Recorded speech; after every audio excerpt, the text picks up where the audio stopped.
One small step for man, one giant leap for mankind. Columbia, this is... This is Houston, AOS, over.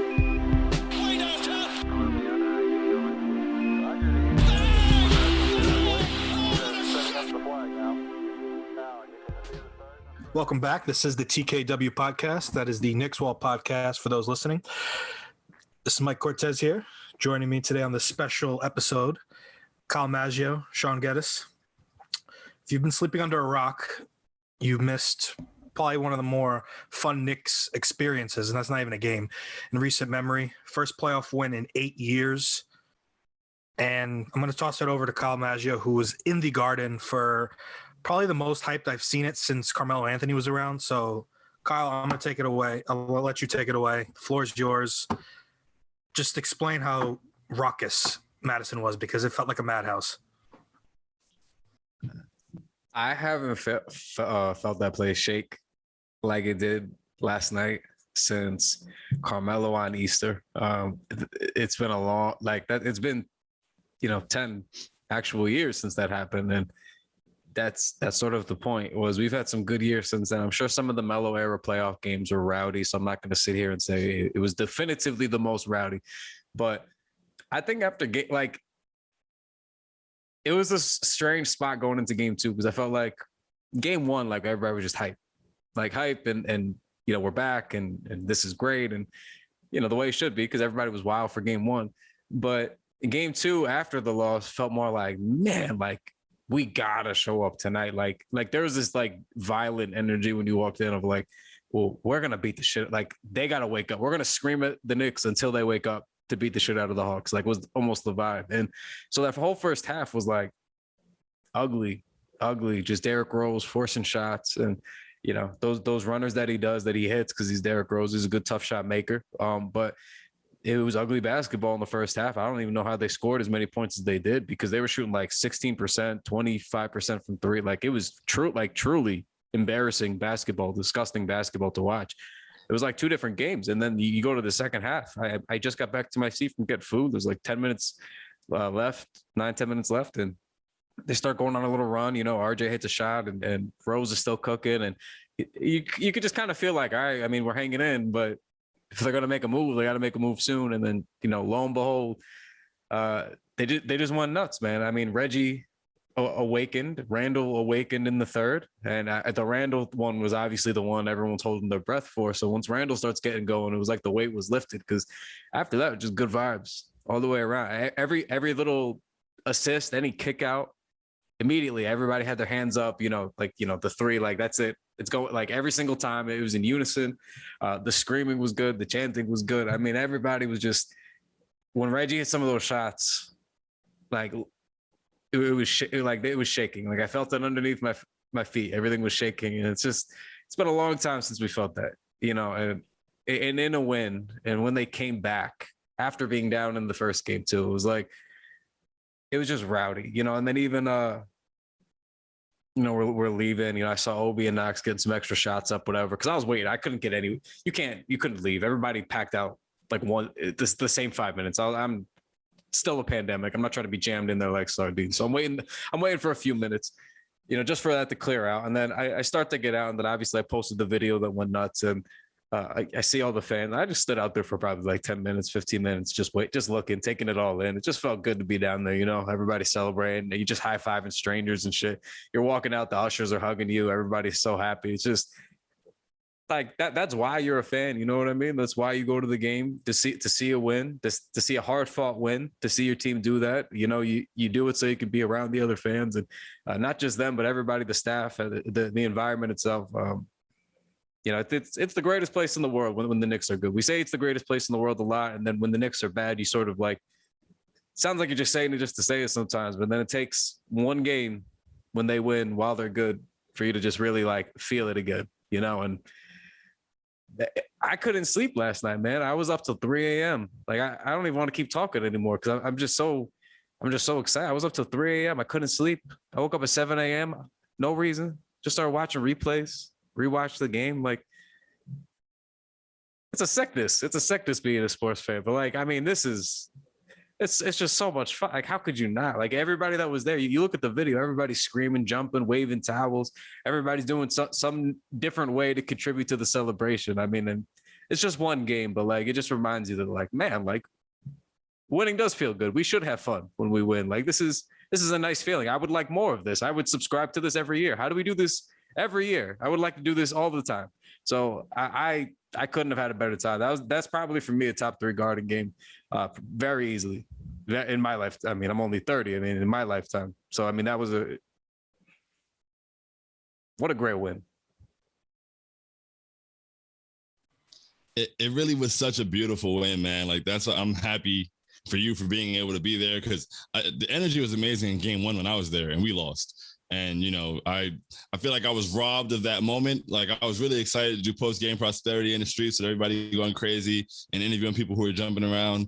And then when that floater went in, it was just like, damn, none of that gets to happen. I had to do post-game pouting, really sad out on 7th Street by myself. But, you know, just the feeling in the Garden when we're winning, the feeling in the Garden, and like the way the tide turned, like I wasn't even there, but I felt it. Like when Obi got that block and ran out in transition and got the lob, bro, like the building exploded. Bro, it was insane. So lit. That was a top 5 lit moment, dude. Real quick on that too. I have, like, the only time I do screaming during games is when I know something's about, and we all do this as fans, I'm sure, but like for me to explicitly scream in an arena, I'm by nature, you know, I'm brash online, whatever. When we do this pod, by nature, I like to just beat myself. I like to go to the game. I don't like to talk to anybody. I just like to watch the game. I like to be very focused, just watch and observe. I don't like cheering, high five, and normally that's why yesterday for me to get like so caught up and it's like a big deal, because normally I literally just sit there and I just want to watch, and I'm very stern, and you know, the Obi thing, I was standing up. I took my hat off, and then as soon as Burks crossed, like right by half court, you see Obi running that's when you notice how fast Obi was running, because he was booking it up the right side of the court. And that's when you like, it hits you. And right as he like catches up and then is about to pass Burks, you're like, oh, he's got to throw it. Like, what else is he going to do? He's got to throw it. So like you hear immediately, like me and then a couple of the other early people, like Obi, like you have to throw the ball. And then everybody notices when Obi puts his hand up and everyone's like, throw the ball. And then you hear everybody like, throw it up, like throw it to Obi. And then right after everyone starts screaming for him to throw it up, the ball leaves Burks' hands. And then like, you can just like hear like the ball's in the air and everybody like lost their fucking mind because he actually did what everybody wanted him to do. And it's like, those are the moments that you go for. Like, that's exactly why, because then Obi catches it. Now Obi, he's midair and he already knows like, all I gotta do is throw the shit down, because he's already trying to celebrate. Like, he's midair. You could see he's already too excited. He throws that shit down. He's on the rim. Like, I can't believe we pulled that off. Like, it was too easy. Absolutely too easy. Comes off. He's like, pumping the crowd up. It's beautiful, man. That's beautiful. I mean, that's Knicks basketball, man. That's playoff Knicks basketball. It was beautiful. I gotta ask. Go ahead, Shaun. No, go ahead, Mike. No, I was gonna ask. Did you guys feel like the game was over at that point? Because once Obi hit that alley-oop, I don't know about you guys, I felt like momentum was never gonna swing back to the Hawks. I know they had like a little run once Trey came back, but after that, I felt like they were never gonna fully regain control of that game.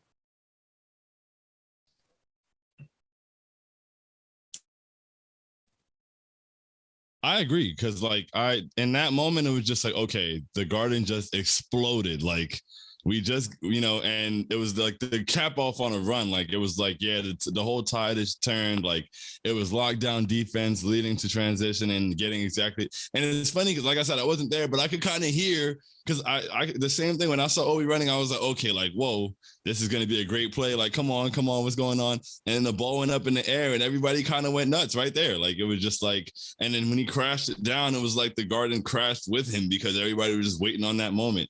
And yeah, those are things that it's tough to come back from. I mean, they made their little comeback and everything, but like Kyle said, once Julius got going, everything was good vibes, because you just kind of know, even if a team makes a run, you know that we're good. Once Reggie was hitting shots, I knew that we won the game. I was just gonna say, it was Reggie. Like, the lob was great, but then like the way Reggie was hitting threes, because like the first game, I don't know that he was nervous, but he was just missing the shots. Like, he actually got really good looks in game 1. But like the way that he was taking these was like different. Like, he was like, they were like, fuck you threes. I don't know how to describe it, but the way that he was like running off his screens, like it was so precise. And like, he knew like I got to get to this spot and I'm going to shoot this. I'm going to shoot the ball. I'm going to catch the ball. I'm going to shoot the ball. I'm going to score like that's how I felt watching him last night because he was like moving with such purpose. So when he hit like a couple of the threes in the third, I was like, that's it. Because every time he hit a three, like everybody lost their mind. Because like at that point, it feels like we got our old reliable back is the way I felt. Like if Reggie's hitting his shots, that means, and Randall just got going. It's like good fucking luck, buddy. That was the whole point we brought up in game one. It was like, I mean, we lost by 2 and those guys are always automatic and both were off. So if some variation of them are working now, I mean, we were going to be in good shape. So once Reggie started hitting threes, I felt excellent. Like that's when I started to have a real peace of mind. Like, all right, I mean, even if it comes down to the wire, like I like our chances now. Yeah, Reggie was fantastic. And it was really fun to hear Clyde and Breen. They kind of felt like fans last night, which they were kind of in game one, but more so last night where even with the Obi dunk, Clyde didn't even finish his full thing. He was just like, throw it up. Yeah. And it was just so good to see because they've gone through so much shit watching just endless amounts of garbage for like the last better half of, I would say 20 years almost of just a lot of bad basketball. So it's really fun to watch them see a grassroots team come in. But Kyle, I have to get a Garden reaction coming out of halftime. We all knew if Elfrid Payton came out to start the second half, the fans were at least going to check out and maybe even the team. What was it like when you guys saw Rose trot out there? Because I felt like this was coming. This was 72 games in the making. Thibodeau finally relented. Was the reaction same? Because online, we were all happy. We were like, holy shit, he finally made the move. I feel like online, it was almost easier to have a reaction. I actually didn't look because it was, I mean, you go to any playoff game, it's going to be a zoo. So that's how it goes, but especially at halftime when I was your typical, I like never leaving my seats. Like I'm that guy. I show up before tip. I sit in my seats. I don't move until halftime. I try not to move even then. And then if I really got to go get something, I come right back. I don't move again. Like I hate missing stuff. I go to halftime. Of course I miss the first minute or two of the third. So I didn't see Derrick Rose and I was trying to stay off my phone because for once in my life, I like to try to live in the moment with this game. So I wasn't trying to check once I was getting food. And I didn't even want to assume was why I wasn't checking either. Because I wasn't like, oh, is he going to, I just assumed like Alfred's going to be fucking back out there. I don't care. Like, I'm not checking for another update. It's, like you said, 72 games of this year where I'm like, is Alfred finally going to get pulled? Is this finally going to be the time? And every single time I'm the clown looking at my phone because Alfred's just back out there. So I just, I don't care anymore. I get to my seat, I put my food down, put my drinks down, get situated. I look up and I did like a double take. I was like, Derrick Rose? And I like looked back at the screen. I was like, did like Alfred come in, get foul trouble real quick? Like, did I miss something? So I'm trying to like, then I check my phone. And everyone's like, yeah, Derrick Rose just starting the second half. I was like, huh. And then there was this weird sense of like calm. And I was like, I mean, Derrick's just going to play the entire second half, I guess. So, I mean, he's the only offense that we've had in this game. Because that was my other reaction too, was like, interesting time to choose doing this with Rose when he has to be the entire offense at this moment in time. Like there was other easier times to have done this with less pressure. And now it's just like, well, Alfred was so bad and you were so good and nobody else was good. Now you have to just figure it out, man. I'm just going to leave you in there. Good luck. And I was like, I didn't love that. But at the same time, I mean, we finally got number 6 off the court. Can't complain. You can't beat that. And obviously the proof is in the pudding because they had an excellent second half. The defense didn't skip a beat without big, tough defender Elfrid Payton. So the defense was exquisite. He can't start again, right? I mean, there's no, you don't have that happen to you in a playoff game, in the middle of a game. This is why my last note, and I want to get your guys' thoughts on it, but this is why we genuinely meant it was doing a disservice to Elfrid. Like we genuinely, because it brings me no joy to like laugh at Elfrid Payton for having an incident like that happen on national TV in a playoff game. Like just, it doesn't, like, it's not a funny thing. Like it shouldn't, he's on my favorite team. Like, I don't want that to be happening to a player on my team. You know what I mean? But the coach or whatever the politics to the situation could be potentially, they put him in a bad spot. They just keep trotting him out there so that fans could yell at him and get increasingly angry at him. And it's like, well, are you trying to help his image or hurt his image at that point? Because now I don't understand. And I really got to, I feel we got to a point these last 2 months, especially, where they've just sort of hurt whatever his image was. And I just feel like whoever was responsible for that's probably got some explaining to do, whether it's Tibbs or somebody else. Cause like they really didn't, even if it was Tibbs, right? As good as Tibbs has been, it's not like some Tibbs is trash criticism. He's been amazing. This is the one big issue. I just felt like I don't know what you want Alfred to do.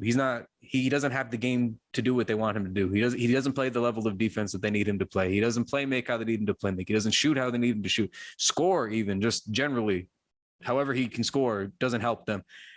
He's averaging, I think, over the last month, like less, like sub 30%, 20% / it's just, you're playing a guy who either just simply is really bad or just doesn't want to be here, or both. And I just don't know why you would keep forcing him into it. So I can't imagine he's going to start the next game. I don't know how you guys feel about that and what the overall reaction was when he wasn't starting. But Mike, I'll just leave it to you there. I think Kenny Smith hit the nail on its head. He said Alfred. Well, first of all, he didn't remember Alfred's name, which was embarrassing in itself. But he's an honorary starter at this point, and it's really starting to bite them in the ass, because last night they started in a 7-point hole. Alfred was a -7. Game 1, same thing. He's just not bringing anything to the floor. And you mentioned he's not a good defender either. There was a couple plays in transition where he picked up genuinely nobody. So it really is a disservice. You hit on it last pod and just now, where his reputation now is taking a hit. And like now, I don't think he's going to get, like, maybe if you made the move sooner, he could at least recoup a decent offer. I'd be very surprised if he gets anything above the veterans minimum and is on a team next year. Just off the rep, I don't think he's a bad basketball player. I've said this before. I do think he just doesn't fit with this team whatsoever. And it's kind of snowballed to the fact where if you watch him, you could say this guy doesn't know how to play basketball, and it kind of sucks. But having said that, I am very happy Derrick Rose is starting, guys. And I hope this is the start of Thibodeau saying, okay, enough's enough. If Tibbs shots number 6 out there to start next game, I don't know. I really don't even know what to say anymore. I mean, because we've been saying it all year. I mean, since the preseason, since the moment we re-signed him, to be honest. But we've been saying it all year, and it's been true all year, and it's just gotten truer as the year went on.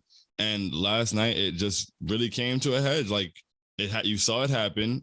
We finally made the switch that we've wanted Tibbs to make. It just, I don't know, like I'm where you were on, it's been 73 games and he hasn't done it.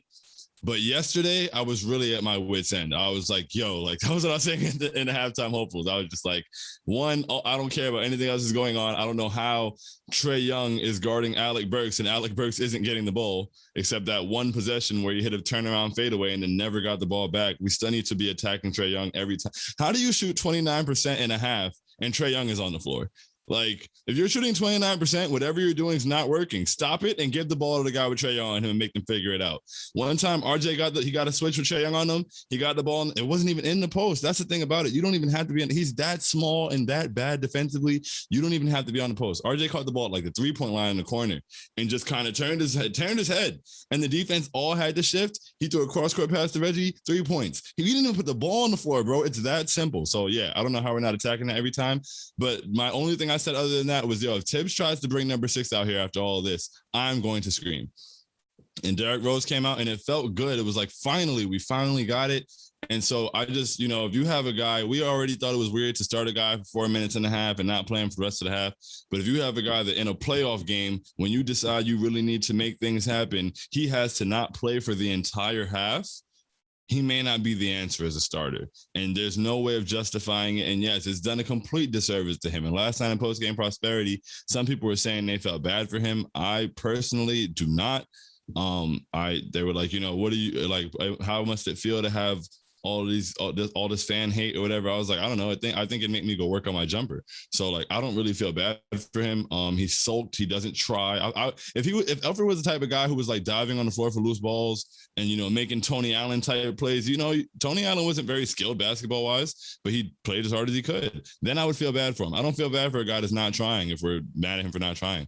But yeah, it's been a disservice because it's on national television now. Kenny's at the board at halftime talking about how disinterested he is in the game, in a playoff game. Then you have another playoff game where you got to like pull him completely. So I was saying that too, just like you said, Mike. I'm not really sure. Like, I don't ever try to speak on people's jobs or wish ill on anybody. Like, I have no personal things against him, but it's going to be tough. I mean, he signed with us this year for 1 year, $5 million, aka there probably weren't many offers out there already.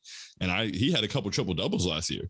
So, I can't imagine that his value has gone up from what's going on right now. So that's unfortunate. But yeah, I'm really glad. I hope we continue to start Rose, or if he wants to figure something else out, wants to keep Rose up. I mean, I don't know. Rose played 39 minutes and he seems fine. Like you can start a guy, and starting him probably makes it easier to not play him 39 minutes. Like, you can really figure out a rotation with him instead of just saying, all right, we need you to cover all of the minutes that this guy didn't take. So I think that's pretty simple. So make that happen. Make Rose the starter. Bring Quickly in at a reasonable time. You have Burks to handle backcourt responsibilities as well. Like, you have guards, bro. You can figure it out. It's time. Just be the best team we can be for 48 minutes possible. Alfred Payne through 2 games, a single point in 13 minutes on the floor, 1 assist, 1 steal, 1 foul. That's it. Nah, the point that you brought up though about like the Rose minutes too and his rest, it got to the point now when, like, for example, the point everybody kept bringing up about why maybe it wasn't good for Alfred to start, but it wasn't the worst thing in the world because he wasn't closing the games or he wasn't playing the bulk of the minutes. Like, that's like the common refrain you hear. Well, what's the harm? We've won games this way with this strategy. The problem was, if you follow the trend ends up overextending the bench guys. And if you overextend the bench guys consistently while increasing their roles consistently, you then throw out the strategy that you were trying to accomplish in the first place. Because it started off at a place where, okay, you can say you're trying to use it to get Rose some minutes with the second unit, whatever. But then when Burks comes back, and Burks is really good, and he could do some point guard stuff, right? Leading the offense. And then Quickly comes in, could score a bunch. It's like, well, where's the problem now? Like, why do you need Derrick Rose to play with the second unit? Why can't Derrick Rose get some breathing room? Why does that even matter that you want Derrick Rose to be partially with the second unit when in the second half, he pretty much turns into a starter, except for the first 2 minutes of the half, because it's even less than the first half when Alfred plays barely any minutes. So then all of a sudden it comes to, like you said, now Rose has got to play the whole third quarter. Now he's not coming off the bench really. So now what? And like you said, we got 2 other guards. Everybody always likes to say that too. Well, if you make Derrick Rose start, then what are we going to do off the bench? I mean, we all watch the basketball games, right? We're all Knicks fans. We're all watching the basketball games. I mean, surely, right? So we're all watching that Alec Burks is coming off the bench and fucking cooking all season, right? We're all watching that when he's healthy. We're watching him do like point whatever stuff, even if it's not traditional point guard. He's being a playmaker, right? He's leading the offense. He gets a bunch of assists. He's a good offensive initiator. You're seeing Quickly come in, get his floaters, get his free throws, get his threes, right? He's scoring. So what are we talking about? We have guards. You just play them more minutes. It's that simple. I don't even understand. Everybody loves to overcomplicate things. Everybody acts like basketball is like a never-ending equation of problems, and that no matter how you could always find a new problem or a new thing to fix it. Sometimes it's not that. You just bench Alfred Payton, increase the other 2's minutes. Derrick Rose doesn't have to play 48 fucking minutes a night anymore, and we all win. That's it. We don't start off in the hole. It's very simple. Like, some shit's very simple, especially with the team that Tibbs has constructed that has fixed so many of the other holes. It makes the one glaring hole so obvious that's why we know that's the only issue. The defense, you can't get a better defense than the New York Knicks right now. All season, you can't get a better defense. The offense wasn't even that great. And they still had a bunch of 40% three-point shooters. They needed to shoot more threes. They needed more scoring, more offense. And the only way to do that is with another guard who's going to be apt and capable of doing those kinds of things, whether it's a Quickly, whether it's a Rose. One of those guys, not named Alfred Payton, is really what it comes down to. So it's been time, man. There is no refrain. There is no, but who's closing the game? That shit does not matter at all, bros. Like, that shit these are talking points that never really had as much credence as people thought that they do, but they especially don't now. Not in the playoffs. No, and it's very easily fixed. Like last night, for example, you have Derrick Rose who played 39 minutes. It Quickly played 15 minutes. Just give Quickly those extra 5 minutes. And then you still have Peyton's 5 minutes to work with. You could give that to Frank, Knox. I really don't give a shit. just whoever is filling in for Rose in that second unit. And then you can bump Obi's minutes. Taj played 30 minutes last night, and Taj was fantastic last night. I know his stat line wasn't crazy, but plus 23. He only had 6 points, but 7 boards, 3 steals, and a block. So Taj has to stay in the rotation, but bump Obi's minutes up. And yeah, I think that clears everything. Elfrid Payton doesn't need to play. And I think I'm more surprised at the rotation not tightening up, because I thought Thibodeau would actually be 8-man guys. He's stuck with 10 guys through the first 2 games. So that's a little surprising in itself, but maybe we're just getting closer. I think the second half was closer to what we should see the rest of the way. It's about right, though.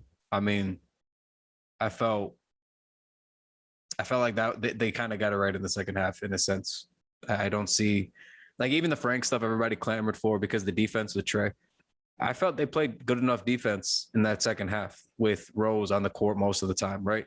Like, there's this like I get it, and I still think that Frank should probably play in some spurts. I think that is still useful. It's especially with the Elfrid minutes, hopefully suddenly available. But Rose plays good defense. I feel like I got to say it every podcast because nobody wants to listen to or believe what I'm saying. That the 32-year-old Derrick Rose, the embattled point guard, everybody has made him washed at several different points of his career.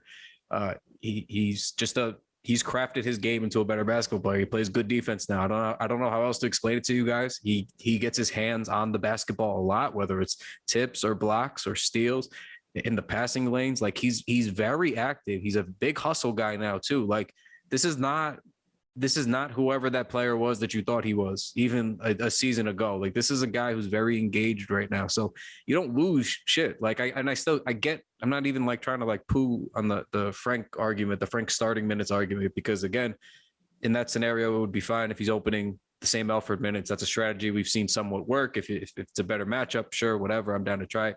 But really at this point, it's just, you start Derrick Rose. And I think for multiple reasons that I've belabored on this pod, but also he's a two-way kind of guy right now. He plays defense. They contain Trey in the second half to some degree, as much as you can anyway. You don't really lose much by putting him out there. Like, everything doesn't need to be an offense, defense, to the extreme kind of mix and match type thing. Sometimes you get a guy who's good enough on both sides. Yeah, and I think it's very doable as well. I think you could easily have a rotation where, you start Derrick Rose. He plays like the first 6 to 7 minutes. You still bring Alec Burks in for Reggie at about 6 minutes. You let IQ come in for RJ, and then you kind of just like shift that. And when the second quarter starts, or when you take out Derrick Rose, you can let RJ run. I would like to see the ball in RJ's hands a little more anyway. So I feel like you can run RJ with that second unit lineup if you want to run Derrick Rose more with the starters, or you can just decide who you're going to stagger with who. But like we said, we have enough guards to do it. If Emmanuel quickly play 15 minutes, we have enough minutes to start Derrick Rose, because so I really love the way we were able to do that. In the first quarter, like when we start, they keep putting Trey on Reggie. So I feel like in those scenarios, we should just put Reggie in all the actions. Like, I feel like everything should be like an off-ball screen with Reggie. And that's what I really liked, because down the stretch, and the way you said he was hitting shots, he hadn't really, like, I hadn't seen Reggie a whole lot of times, like, pump fake and, step back off of a closeout and pull up. Like, I was like, oh, he's hitting sidestep threes. Like, I don't ever see him do this. I was like, this is nuts. So, if he's able to get more out, because Trey was making bad closeouts because Trey's a bad defender. So if we have him involved in all the actions, we make him make decisions like that. Like, I just want to see what Nate McMillan's response is to that. I think that you have to make a coach respond. You have to see, okay, like, this Trey Young is the obvious thing here. Let's attack that. What is his plan after that? How are they even going to rotate?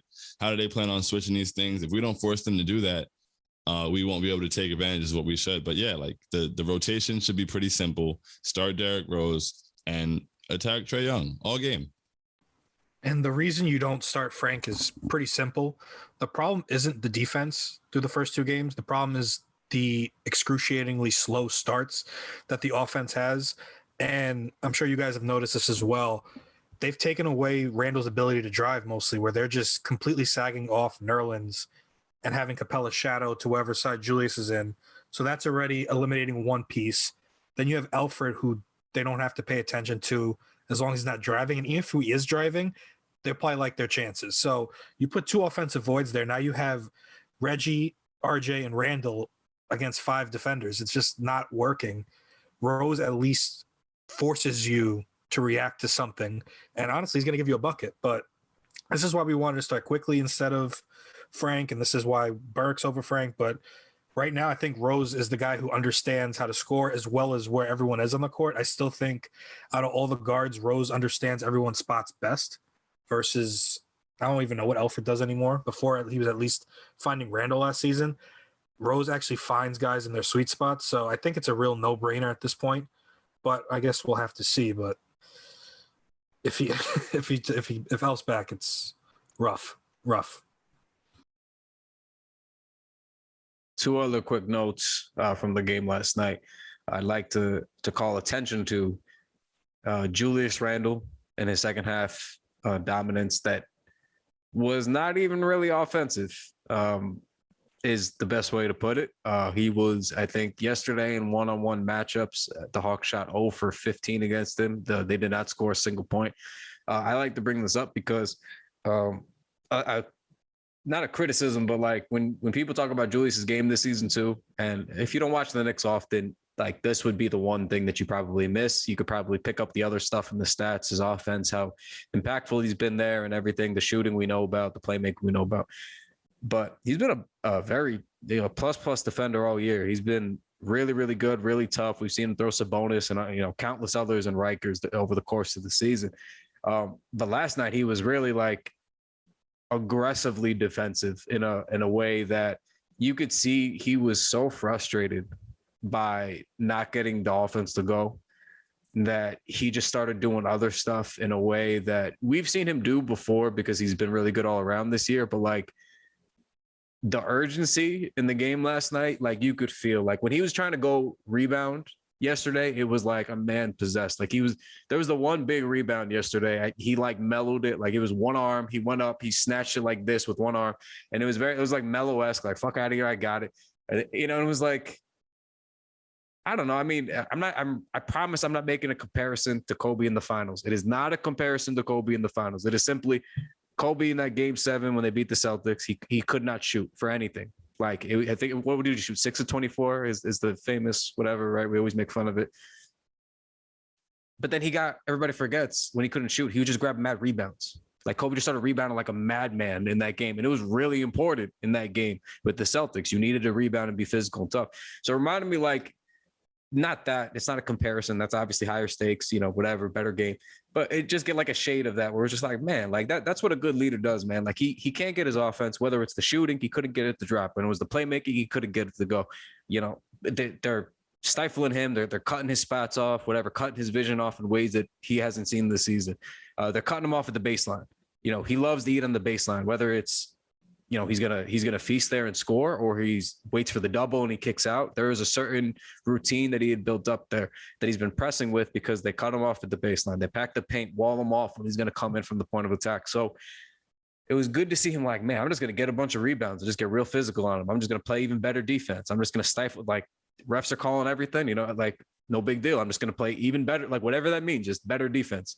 And there was a moment before he came back in his last stint, when he was just like standing near center court and you saw him just like kind of like looking down at the ground and kind of like bobbing his head a little bit. And I was like, he's psyching himself up, obviously. And then they close the game out. He gets a couple big buckets, the dish to Taj. I just thought that was like the true mark of like the leader Julius showing up that we've seen. And he's done it a lot this regular season, but to see it in the playoffs, when fans were killing him, rightfully, he's the leader. He's the number one option. He's got to step up and find a way to do it. And it just made people so happy because everybody was able to recognize the effort immediately. Like, man, like he's playing tough. And then you see a couple of those shots go in and then you're like, well, that's it. He's going to be himself now. So I thought Randall really did an incredible job, finding ways to really be felt the same way a 30-point game would have been felt. Like he really made sure his presence was felt out there. And also shouts to Reggie, because he got stuck on Trey sometimes, and he was doing a pretty good job too. There was a lot of like Reggie, like Rose, obviously the big story and rightfully, and it was a lot of fun, and he definitely saved them. kept them in it until everyone else was, woke up. But the key is Reggie and Randall, man. Like, those guys got to do anything. If they do anything, like, we're going to be in good shape. And see, it's just encouraging too. You needed to close out on Trey to finish that game. Reggie's on him down. It's good. It's good when it's not just, we need Frank on him. That's what I'm saying. You could put Rose on him a little bit. It works. You can slow him down. You could put Reggie on him. It works. It slows him down. Like, this is a top-rated defense. There should be multiple bodies that are capable of guarding him to some degree. Still Trey, he's going to eat, but you're going to have to do something like they did in this last game. I was just really encouraged all around by a resilient, tough Knicks effort in that second half. Yeah, it was beautiful. Like, seeing Julius, seeing the stat where he had held him to 0-15 when he was when he was the primary defender. That's phenomenal. Like, that's excellent. And one thing that really jumped out to me, and it's something he's done well all year, and we've called it out all year. But at one point, he got switched on to Trey, and it was one-on-one. It was just him and Trey, and he locked him up. Like, he locked him up, and he forced a bad shot. And it was just like, wow. Like, he moves with him step for step. He guarded Trey about as well as you could guard him. And it was just like, yeah, like, he's really locking in and making it happen defensively. Like, he's really engaged. And I think that intensity and effort probably led to the offense coming in too, because it's just like the energy was felt through the whole team when there's loose balls flying around. They're all jumping and flying. And we didn't get beat to the ball a lot last night. Like, we didn't get beat to the ball very much at all in the second half. We got to every loose ball. Even when the loose ball got tipped away, we got to the tip away. Like, we got all the. I'd like to see the stat for like how many loose balls were recovered in the second half. We were everywhere. It was beautiful. And then he had to kick out to Reggie. And the spin and the dump down to Taj for the dunk. It was just like insane. Like, it was right back to, the way that Randall runs the offense. And it was good to see that. Because I think that even though he struggled, he struggled in game one, he struggled for the majority of game two. But I think down the stretch in the second half, he got back into his groove and he saw how he could attack this defense and, got back in the feel of it. So I think he's going to come out in game three. And I mean, if he comes out in game three and we get the Julius we've been getting against Atlanta all year, I don't know what we haven't gotten a good game out of Julius yet. And like, it should be 2-0 for us, to be honest.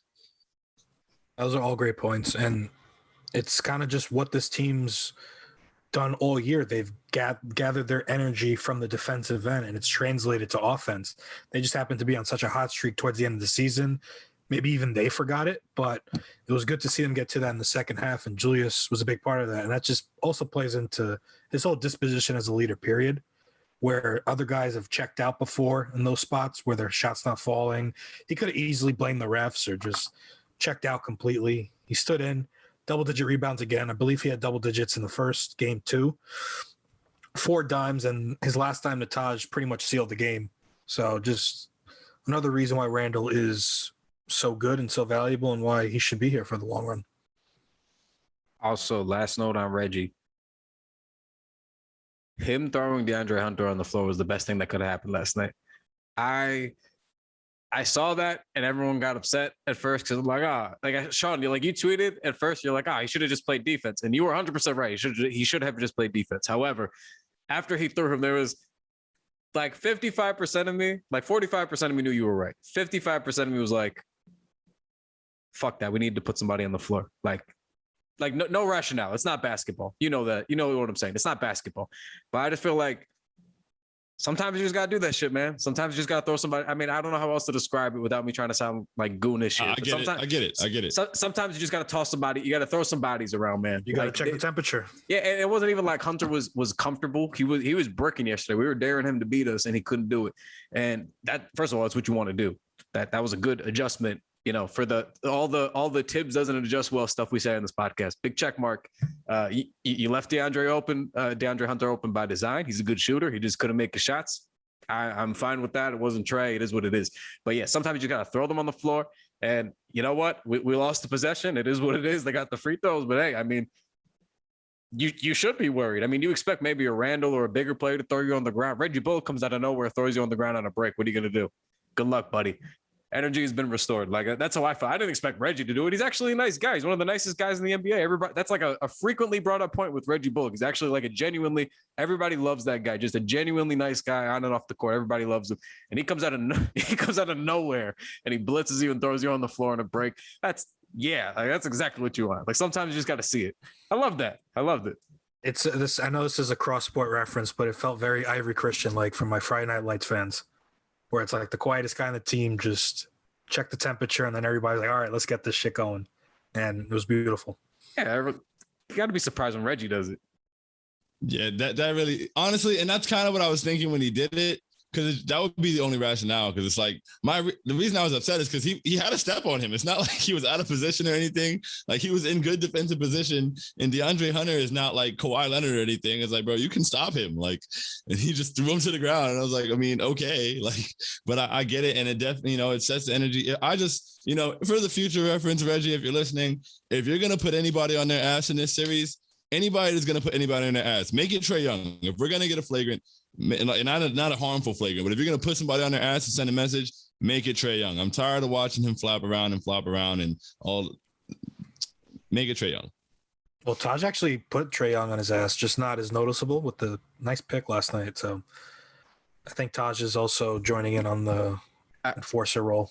I just want to say shout out Taj real quick, because when he got re-signed, first of all, last year, I was so angry with Taj. It wasn't even Taj that I was angry with. I stipulated that on the pod. I was just so mad that somebody was blocking Mitchell Robinson from starting. It was so obvious last season.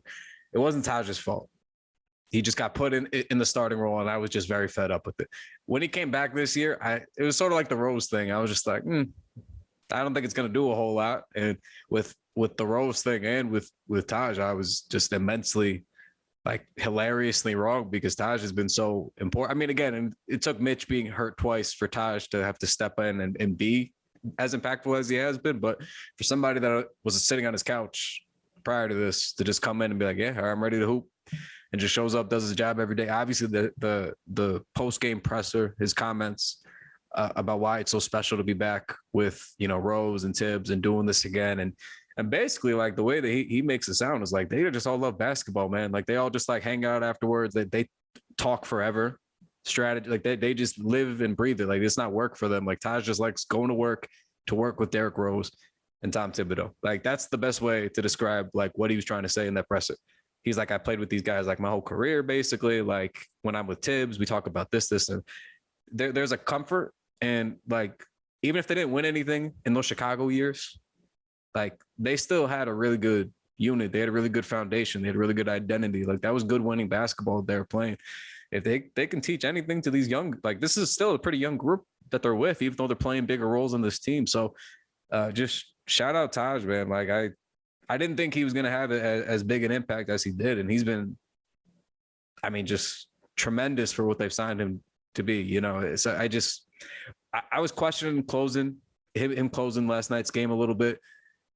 And I don't know why I do this with Taj anymore. He's really just earned my trust. I think, like, it's just good, smart basketball. You know what I mean? Like, you can just trust like Taj to make the right play is the best way. Like, he gets the ball, he gets a rebound. He's not trying to mess around with it. He's going right back up, or that automatic, like, under the basket little thing that he does. Just a good basketball player, man. Good leader, good veteran. I'm happy he's back.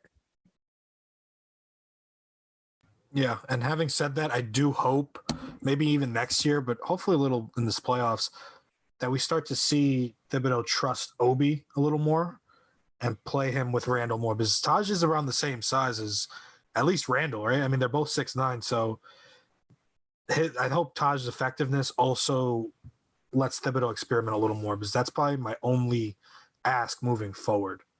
But I think, like you said, Taj has just been immensely valuable. Just, it's ridiculous.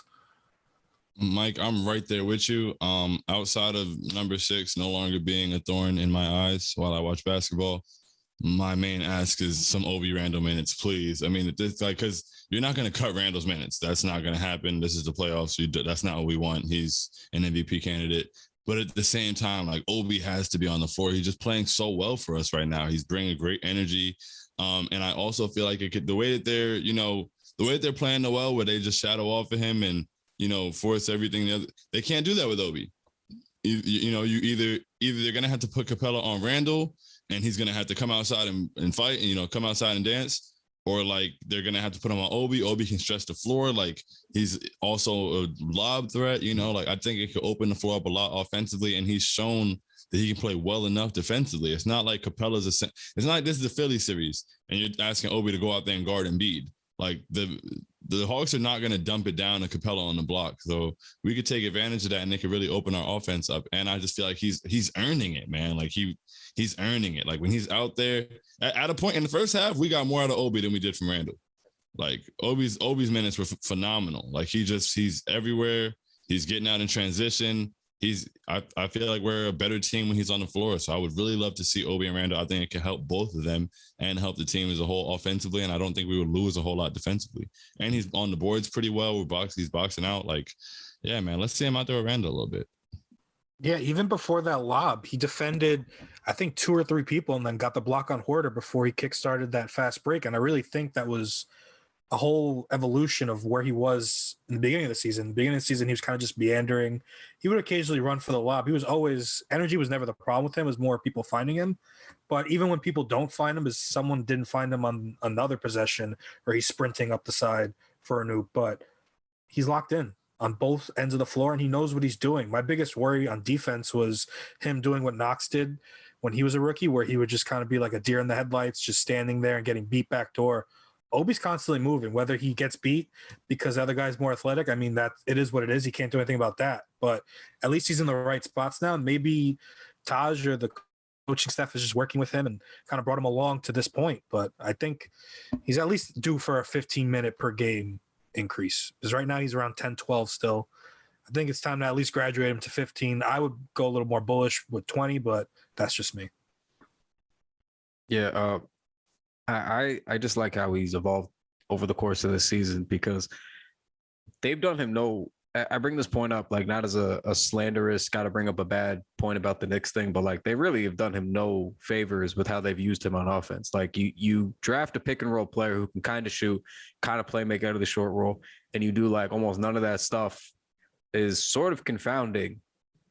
But on the other side of the coin, for certain players, it challenges them to then have to go, okay, well, if they're not going to use me how I like to be used, how I should be used, then I got to find a way to stay on the floor. I got to find a way. If he's not going to do, if I can't get a single pick and roll, if I can't get something that's going to make me comfortable on offense, I just got to be ready when it is my time on offense, and until then stay busy. And it seems like, like Mike, you said, when he gets beat, he's very active, because if, he's always attacking the glass now. Even if he's late, I don't mind. I like that he's a rookie. Like he's going to be fucking up still. Like that's just to be expected. He's going to be late. He's going to get guys who blow by him.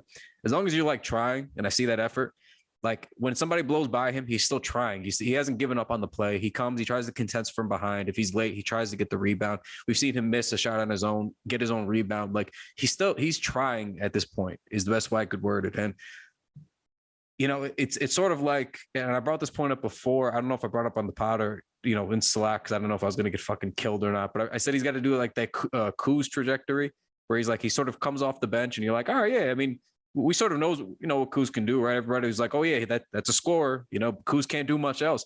If you watch Kuzma now, like he rebounds a lot. He runs the floor really well. He cuts really well. He actually plays pretty good defense. And it's like, yeah, the same kind of thing. Like if you're not going to be able to do your bread and butter, whatever it is that you were comfortable at, then you got to go figure out how to do all the other shit now, because this is the NBA, and find a way to stay on the floor. And now it's like, I didn't anticipate Kuzma being some sort of third or fourth option, a guy who has to slash and cut and do all, like I thought he was going to shoot threes. I thought he was going to cook a little bit on the block. I thought I kind of had him figured out. He was sort of a scorer. And now with LeBron and Anthony Davis, he can't do that. So he had to change his game. We don't have those kinds of talents. But my point is, if the scheme or strategy isn't set up for you and you're finding ways to be impactful, then like, yeah, you've earned more time. Like we've done you no favors. We have not made the game easy for you. We have not given you lineups with a lot of spacing for you to run a pick and roll, for you to get those lob opportunities. Like, and it wasn't like we weren't running them. Mitchell Robinson got a lot of lobs to start the season. So it was a part of the offense. We just didn't run it for him. And even then, he finds ways still. He didn't give up on a shot. He finds ways to go out there, hit those threes confidently too. He takes those threes very confident now. He rebounds well. He plays good defense. I don't know why he can't. He's got to play more minutes. And to the Randall thing, yeah, you don't want Randall playing less minutes per se, but on a night like last night where those minutes are going really well for Obi, you leave him in an extra minute or two. Who the fuck cares? He's got the hot hand. If you were still going to pull him. You were still like, it was still about to be his time to end. So whether that's a minute after or two, then it doesn't really change much. So, maybe Randall does need that extra minute or two to breathe right now. It's not about cutting minutes. It's just about riding the high hand if somebody's playing well. So he's earned the time. He's definitely, there's a lot of laughs, a lot of question marks about if we took the wrong guy, but whatever that conversation is, Quickly's good. Obi looks pretty good now. And that's it. That's just who we got. That's all that I'm concerned about at this point. Yeah, and they still have 2 good picks coming up in this draft. I mean, I kind of had a feeling we were going to win game 2. Now I'm looking back in hindsight because Tuesday was such a good luck day for the Knicks. Randall won most improved player, and the Knicks got the 19th, I think 26th overall pick. So now you could get someone like a Sharif Cooper, who's a lot like the point guard that you kind of wanted instead of Obi. So I think everything's fine. And Obi's disposition, same thing with Randall. They have that mentality where you kind of want those type of guys in the locker room, period. So second that completely. Yeah, we actually got 19th, 21st, and we have 32. So pretty nice. Yeah, and just to have 2 rookies who are ready to step up and be, key parts of a fourth quarter, both in the fourth quarter in the Garden, like in the playoffs, that's pretty successful in my eyes. And yeah, we didn't use him to the best of the ability we could have. But I love, like you said, Kyle, I love the way that he stuck with his jumper. At times his jumper was really shaky. His feet were moving while he was getting ready to shoot. Now he catches it. And honestly, when Obi puts it up, I've reached that point where, and it's like we talked about with the percentages earlier. I'm not really sure what Obi's percentage is lately, but when it's kicked out to him, I kind of believe it's going in. Like if he gets a good look, I'm like, hey, I like that. I'm excited when the ball gets kicked out to Obi. It's going up. It's a rainbow. It's up there for a long time, but I'm usually pretty satisfied with the result when it comes down. So I really like that, and I hope that we continue to feed that. And I must shout out to the coaching staff. Even though I didn't use them the best way they could have, they never gave up on him. They people were calling him a bust. People could set up. Even me, I never called him a bust or anything. I never was too down on him, but I was like, okay, right now he's struggling. Maybe they can give those minutes to somebody else. Maybe it would help him to not to go out there and struggle every night. It might be a little bit of a disservice right now, but they stuck with it. They kept him in that same role, and he's grown and blossomed in the role. And now I believe it's time to expand that role. So I was screaming all season for us to try Obi Randall. We didn't try it in the regular season, which makes it less likely that we'll see it in the playoffs. But I think that we should have tried it in the regular season so we would know how it looks for now. But I think it's time, man, especially with no Mitch, which is weird because he tweeted eye emojis yesterday. And so annoying. That was so annoying. I knew it didn't mean he was coming back yesterday, but I feel like him tweeting eye emojis has to mean he's coming back soon. I don't see why he would just do that to do it. Okay. So 2 things here. First of all, he was always coming back soon because the injury report had him listed out until at least May 28th. So that was always, it's May 27th. This was always about the time of year that he was going to possibly be returning. That was always the timeline. Second of all, we've all been following Mitchell Robinson for quite some time. Mitchell Robinson tweets shit like that once, twice a season. He does shit like that. So this has been going on back when he had his agent issues and he was switching deals and he wanted to start or get more minutes. This has been going on. He's always done some shit. It means nothing. It means nothing that we didn't already know. We already knew that he was going to be coming back. This is already we've been doing this for 3-4 weeks that he was going to, is he coming back soon? Maybe he's going to be ready by the Hawks thereabouts. Maybe mid-series, maybe this is the conversation. So we're not learning anything new. Him tweeting eye emojis is just sort of, this is just common sense if we've used our brains and been following anybody, really. I just don't know.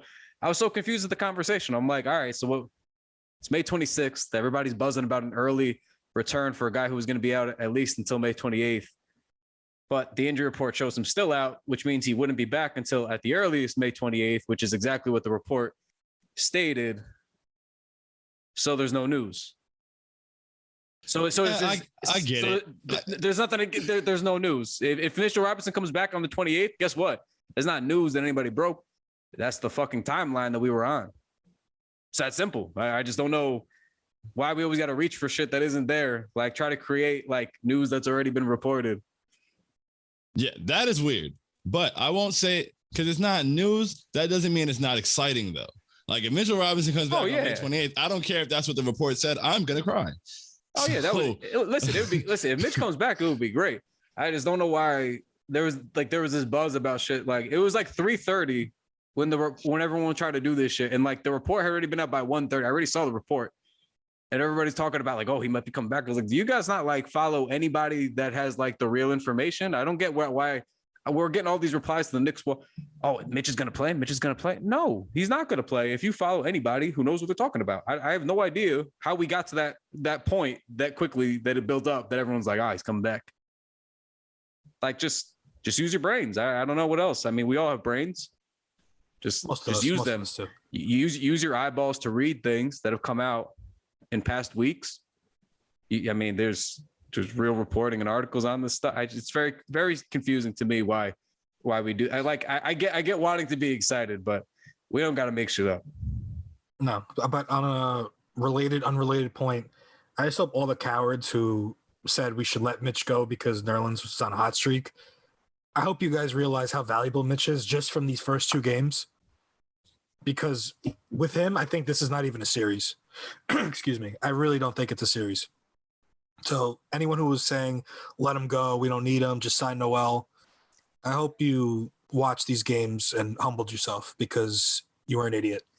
The ones that were kind of cocky about it, I dislike, because I think there's merit if you want to try to move off Mitch, sell off Mitch because you think Noel is capable, because he's proven he can be, right? To try to do something else like that I can kind of wrap my head around, but just being like, you could let Mitch walk. No, that's what it mostly was. That to me was kind of silly, because I was like, first of all, I love Noel. If we get either of Noel or Mitch to be our starting center after this year, like I'm just saying now ahead of time, I would be really, really happy, because I think both have played at a level that it would be impossible to be anything but that. But the thing that always gets overlooked with Mitch, because everybody acts like you got to have a jumper to like have any offensive impact. Noel's offensive impact is like putback points, or that like 3 or 4 foot side jumper that he does right off the baseline. Like that's his offense. That's not being mean. That's just what he does with the basketball in his hands on offense. Mitch actually does that stuff too, to a degree, but like not really the jumper, but like, the putbacks and shit like that better. But obviously you can work in the pick and roll, the lob threat. RJ used to hit him a lot to begin the year. So it's like you're missing that layer of an offense where you have, like, we know what Randall brings with his attacks, right? And working with Reggie. Then we know that secondary action where RJ kind of likes to get the ball in the wing and he likes to attack from kind of a funky angle to get his lane and kind of work in.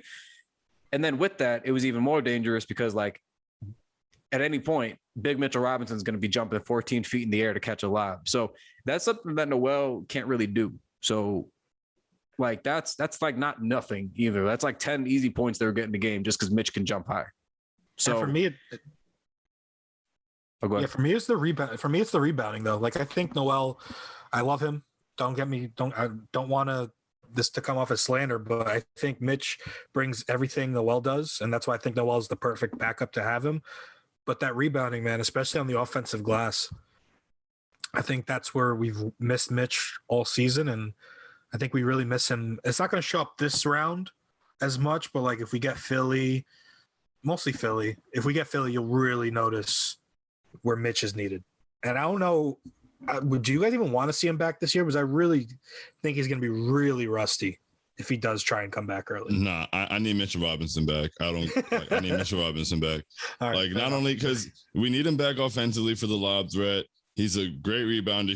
He was like at the top of the league in offensive rebounding, and he was getting, like, not just the putbacks, but he's grabbing it and throwing it down or creating extra opportunities. And this whole Trae Young, Clint Capella pick and roll would not be a thing with Mitchell Robinson. It just wouldn't. I mean, like, it would still be somewhat of even a lot. I feel like 60% of those floaters wouldn't be a thing. Sometimes he's barely getting them over people's fingertips. If Mitchell Robinson is out there, he is playing volleyball with that. And even from the weak side, if necessary. So it's just like, he would change this series a whole lot. And then if we move on, I don't want, like, Joel Embiid, I feel like would kind of throw Nerlens Noel around. I don't think he's going to necessarily, I mean, not that Mitch is like, going to shut him down completely, but he's done a pretty good job on Embiid multiple times. So I'd love to. That's another really big body to throw out there, and you can't shade away. Like, they wouldn't be able to shade Capella toward Randall and everything like that with Mitch on the floor.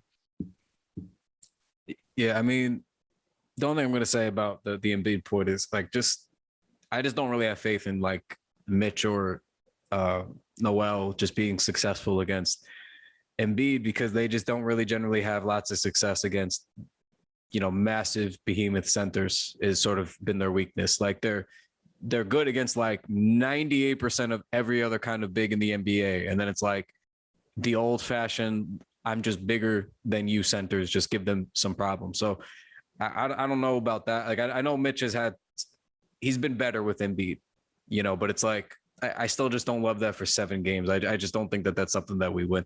But either way, like, especially the point about the floaters is true, because I feel like we forget, like, Mitch and Noel, although they're both like top 5 shot blockers in the NBA, like in their own right, which is wild that we have like 2 guys who could do that on the same roster. They block shots differently. Like, we brought this up, like how they block them at the rim, but even like generally how they play defense. Noel's more like flat-footed. He just kind of beats you to the spot last second, plays good vertical defense. That's it. Doesn't get a lot off the ground.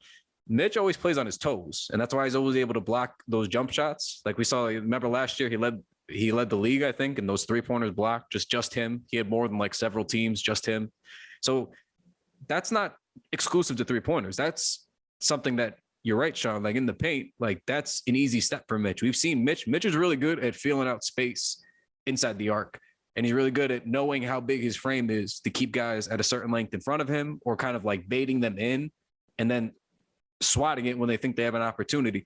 So we are missing Mitch. I mean, there's a lot of times I can go back and find it. I'm sure you guys know off the top of your head, how many times have like somebody thought they had a lob and Mitch kind of played it in a, you know what I mean? Like that funny way that he does, where he does, it's sort of delayed. Like he acts like he's not going to block the first dude and he waits for like the lob, like waits for him to commit to the lob. And as soon as he does, he like jumps backwards and he knows he's taller, longer, whatever, jumps out, and he like just tips it, deflects it, gets it out of bounds, just messes with it enough.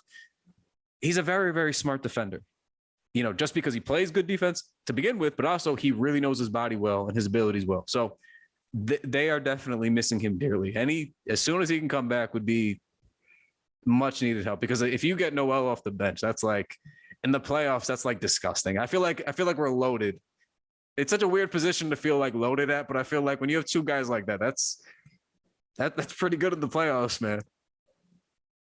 Well, if it does happen, I hope someone passes the tape along to Kawhi Leonard, because it looks like it's going to be an early season for him as well.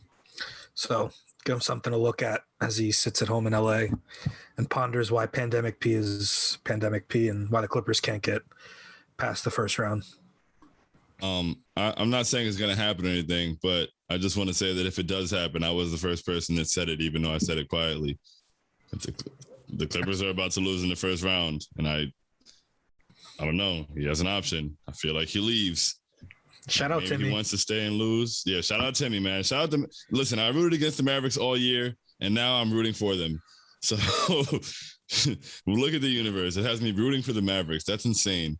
But yes, send the Clippers home, because I just don't know how you get a second round exit and then come back and lose in the first round to the team you barely squeaked the first round by the year before, and then sign to stay there with a team that has no draft picks and is locked into the roster they already have.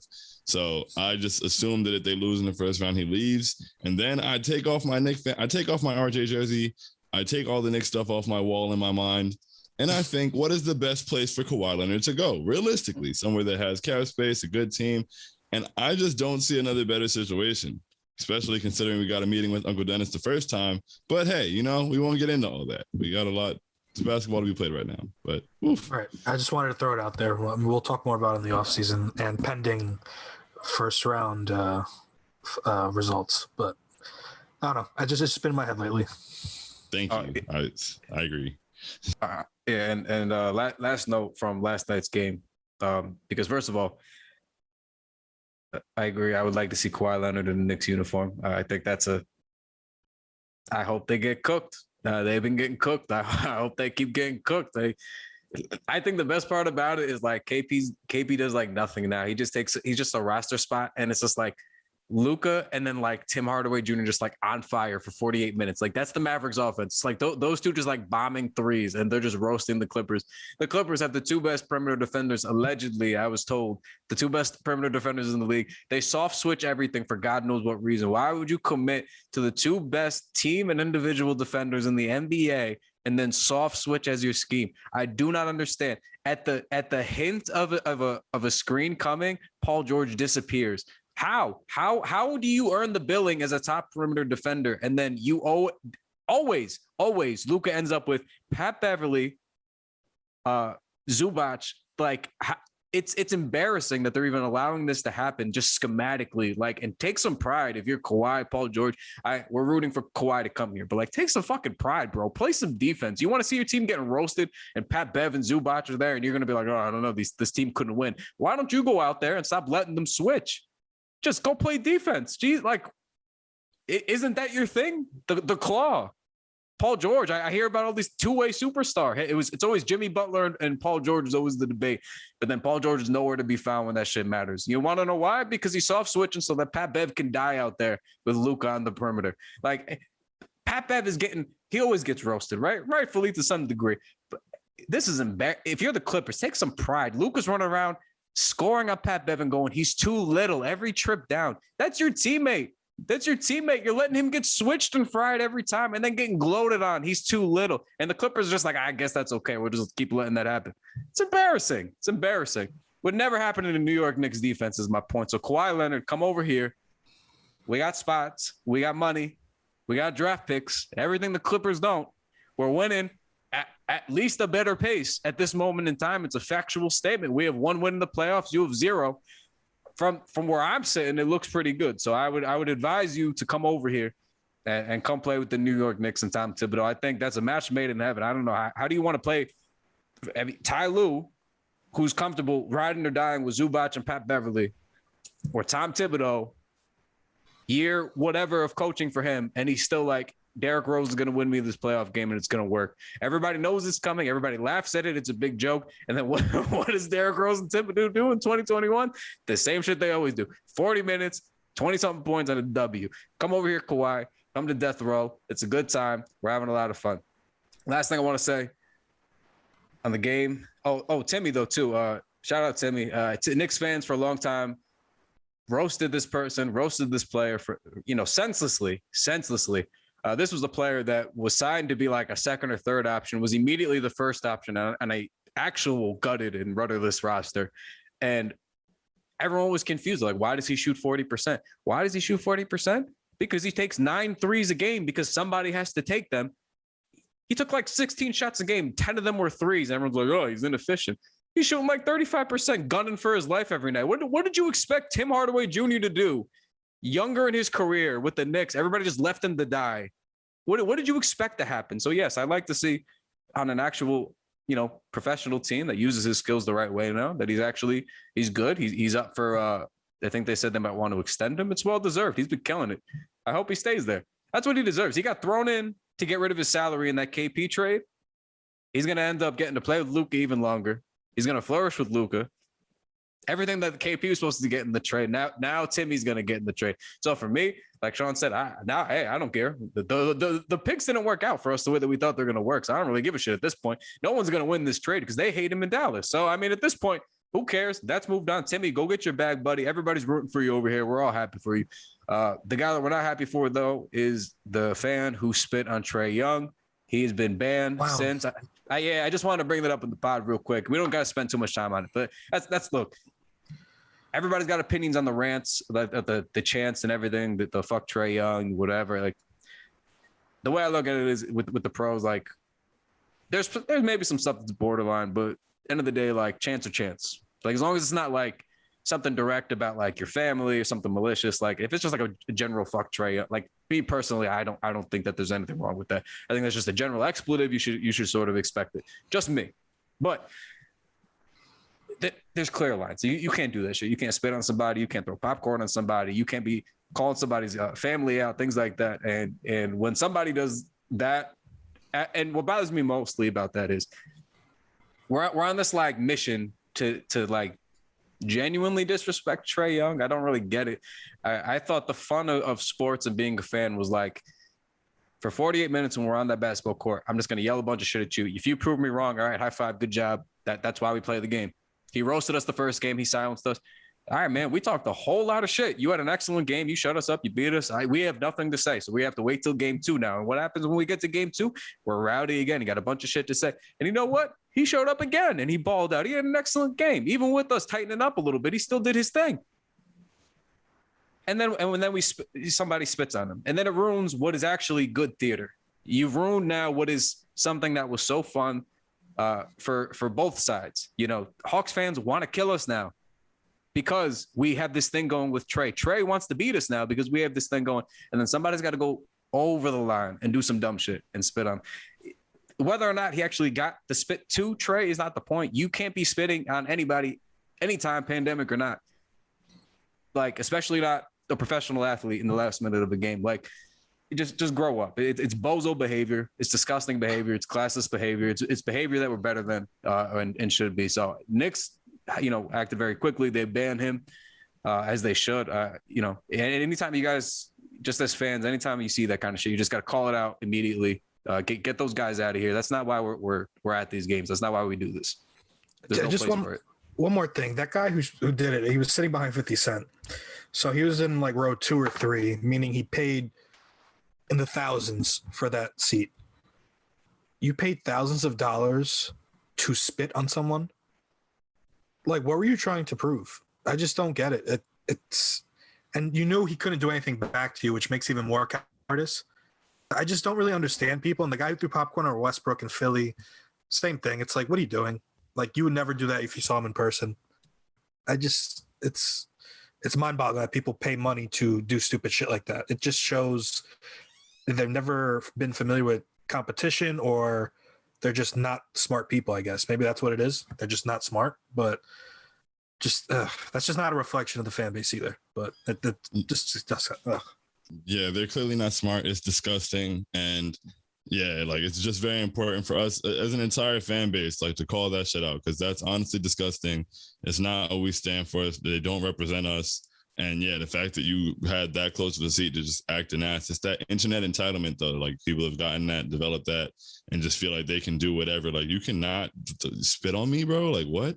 Spit at me? Like that? That's even just like, that's so embarrassing. Like, that's just disgusting. And it ruined the theater of it. Like, we're going at Trey's going at us, and that's real cool. The whole fuck Trae Young thing was a little extreme. Like, game 1, when I was at game 1 and they started, I was like, oof, we're going there? I was like, that's what we're on? I didn't do it at first, and then there were kids next to me. I was like, I'm gonna skip that. But, a couple times it goes around, he gets a couple bad foul calls. I'm like, whatever, fuck Trae Young, let's do it. But, that's cool. You keep it at that. You keep it at basketball. Like, to spit on a guy, man, or say any crazy disrespectful things, throw popcorn at people, like, that's just nasty. Like, don't be nasty. Don't be nasty, please. Because now people, oh, look at what Knicks fans do, blah, blah, blah. Like, you paid thousands of dollars to embarrass us, bro. That's nasty. See, it's disgusting. There's no place for it. Like, just it really boiled my blood. You got Trae Young's dad tweeting the NBA about it. He's upset, and he should be. I mean, nobody, even he was just like, I don't care about the chance. Like, I get it. Like, that's how this shit goes. Like, he's the villain, right? Like, he loves it too. So why ruin something fun? Like, we always got to do this thing where, like, we have to actually pretend we hate the opposing player and that they actually have to stink. They actually can't be good at basketball. The whole fun in this is that we beat another good basketball player. Trae Young is spectacular at basketball. If we beat Trae Young while we're doing all of this, that's good. That's a big win for us. That feels great. Yeah, we knocked off Trae after all of that. He was cooking. He got 30 and 10 every game. We're saying, fuck Trae Young. And we beat him 6-7 games. What a series. We're going to remember that. We're going to talk about that for a long time. It should never have to be somebody spitting.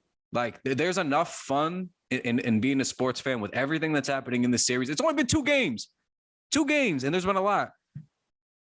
We don't need to do that. It's disgusting. But again, I'm thankful the Knicks had banned guys for far less.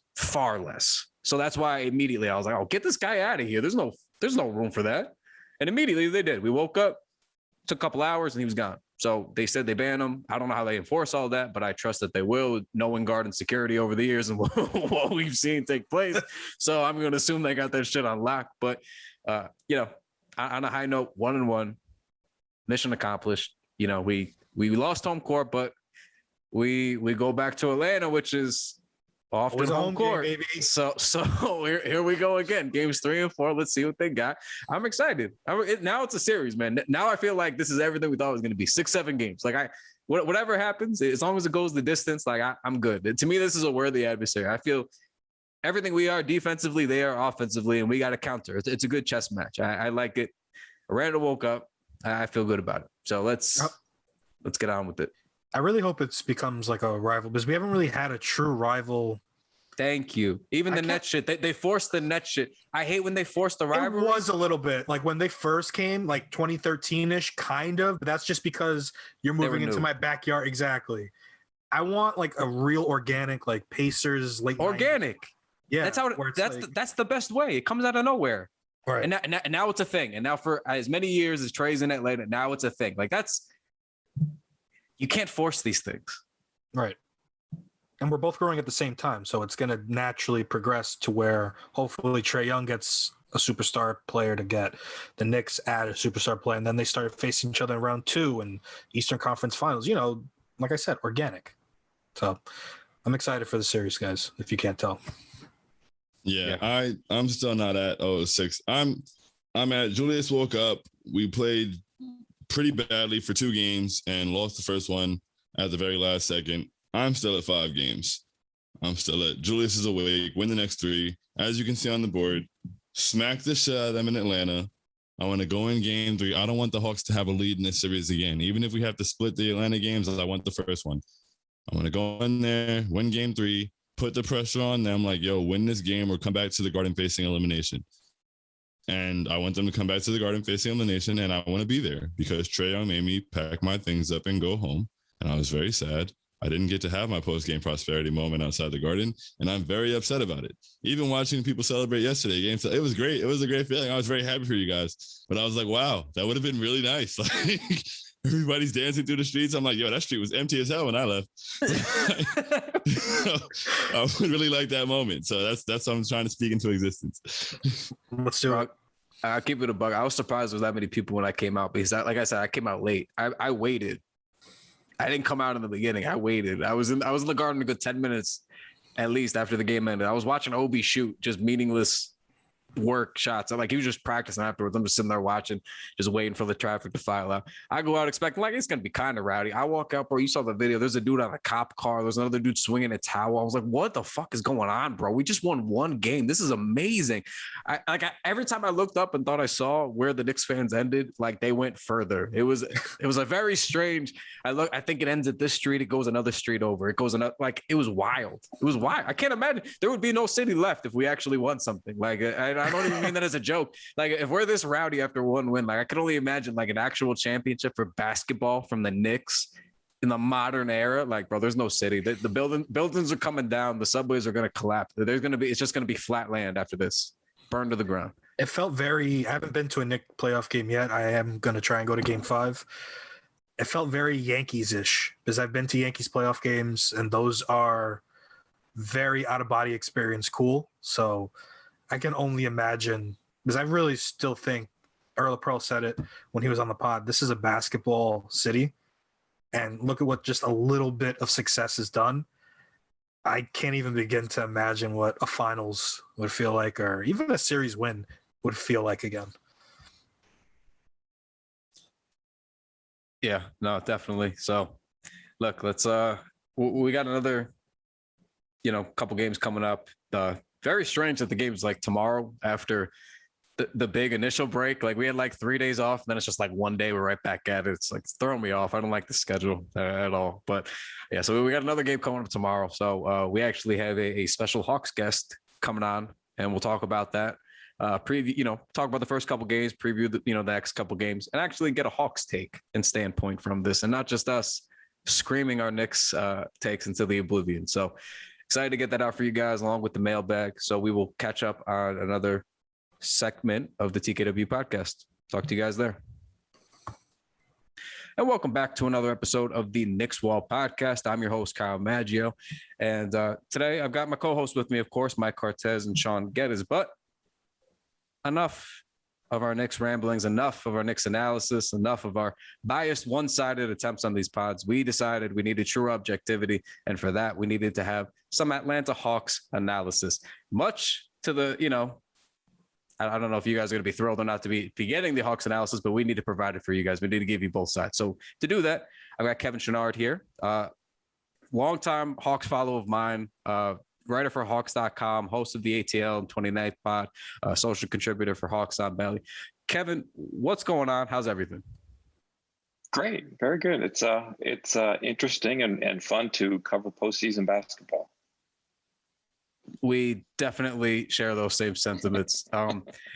One main thing that we were really happy about with this series with drawing in the Hawks was that some of these other teams, like the Celtics, they're sort of in the playoffs every year to different levels. We know that. We know that the Heat are always the Heat culture. They're always somehow in the mix. We didn't really want to play them. That didn't seem fun. We're actually just kind of happy we got the Hawks because it's like two young and up and coming teams to some degree who, Hawks are better known for their offense. Knicks are better known for their defense. And to me, it was just kind of like a fun matchup. Like they got 4-5. They're sort of on equal footing in their rebuilds to some degree. And it was like, it's nice to get it's like a fresh invigoration of young playoff basketball coming to the scene for both of these franchises. So we've already covered it well enough from the New York perspective, but from the Atlanta perspective, most notably since Nate McMillan took over, they've been a totally different team. Like what's the vibes just with the Hawks overall, with the fans, with the team, like sort of since that coaching change anyway, because it was a pretty dramatic shift in how they've been playing ball since then. Yeah, it's a really interesting point. It's funny because the vibe with the Atlanta fans over the last 24 hours it was like a light switch. Like Nate was a savior, and then everybody was upset with the second half rotations last night. And it's like, this is who Nate McMillan is. Like the old cliche, if you can't handle me at my insert X, you won't have me at my insert Y. It's like, if you can't handle calm, soothing, consistent Nate McMillan in his postseason reaction, then you really didn't deserve him in the regular season, where calm, consistent, easygoing Nate McMillan kind of smoothed out the season and got the Hawks to the 5th seed in the first place when they really didn't have any business being in the playoffs based on where they were when he took over. So, he's not a reactionary guy. He's very consistent. He wants his team to stay calm. And that's really where their season turned around, was when Nate McMillan took over. They stopped losing their head in the fourth quarter. They were like just headless chickens in the fourth quarter until Nate McMillan took over. They literally at one point were, like the first month that Nate McMillan took over, they had the best fourth quarter net rating for the month of March, I think it was. And until Nate McMillan took over, they were literally 30th. They went 30th to 1st in fourth quarter net rating, just based on, Nate kind of slowing the pace down, putting in more plays for Bogdanovic. The team got a little bit healthier, but all of a sudden they could finish games that they were just blowing before that. They had an awful record, but it was all fourth quarter BS that was killing them. And when he took over, they got very much more settled. They were more patient. They slowed the tempo. They played the way Nate wanted them to play. And, he was a very calm, soothing influence. And now all the fans want him to be very knee-jerk and say, get Trey back in. The lead was blown. And it's like, I get that. And there are things that I want him to do differently too. But even last night with the fourth quarter substitution pattern and third quarter too, the starters that everybody wanted back so badly had really blown most of the lead right before they went out. They rested a long time. When they came back in, they chipped the lead away from like 13-3 very quickly. And it's like, they were rested, they came in, they did business, and they lost it after that. But I don't know. Everybody wants Nate to see what they're putting on Twitter and react to it and make his substitutions based on that. I mean, I think we can definitely relate here after 72 games of screaming for Elfrid Payton to get removed from the starting lineup, screaming. I was screaming for that. I was like, why are they doing it? I honestly, it got to the point where we felt bad because it was like, I just don't know why like they're hanging Alfred out to dry. Like he can't do whatever it is that they want him or hope that he could do. So it was just like, what are we? It's just embarrassing for him now. He's just trotting out there for 4 minutes. It's almost like he's like a Make-A-Wish kid, you know. He's just like, you're trying to like just do him a some service that is really not there for him because all he's doing is getting the backlash of all the fans. So I definitely understand because it feels like anytime we tweet anything from our accounts, it always comes back to like, well, why is Alfred in the game? Can somebody ask Tibbs why Alfred is starting? Can you ask Tibbs about why he said this about Alfred? It's been the entire season. So I understand. Yeah, and I get both sides of that because, like, when I watch the Knicks, I'm like, why is Elfrid Payton starting? Why is this happening? But then for me watching the Hawks, I sort of think that the Hawks should be starting Tony Snell because he's a good defender. He's a superior shooter. And he needs Trae Young to set him up. The Hawks have been injured most of the season. Tony Snell got a lot of starts, a lot of time playing with Trae Young. And at the end of the season, they got healthy and they bumped him to the bench lineups where he has to do more off the dribble and it's just not working out for him. And I could see him getting, just kind of the token start, get some, 6 minutes at the beginning where you're out there to play defense, shoot, and let Trae Young set you up and space the floor for him. And then use some of your other guys who are better at making things happen off the dribble, come in when Trae Young is out. So, I almost want an Elfrid Payton kind of role for the Hawks, but then I look at the Knicks and I'm like, yeah, I don't think the Elfrid Payton thing's working out. I mean, what do you think is going to happen? I think it's an advantage to the Hawks if the Knicks do that and start Payton again for Game 3. I mean, obviously they switched it at halftime, but I don't know. What do you think is going to happen?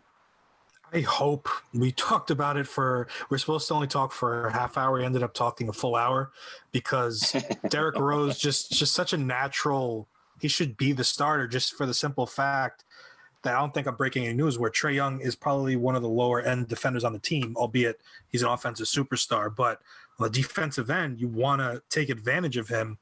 And I feel like Elfrid being out there kind of just let the Hawks off the hook there. So I have a feeling because before Game 2, no matter what happened, Elfrid Payton started the first quarter and he started the third quarter and he never came out before at least the 7-minute mark.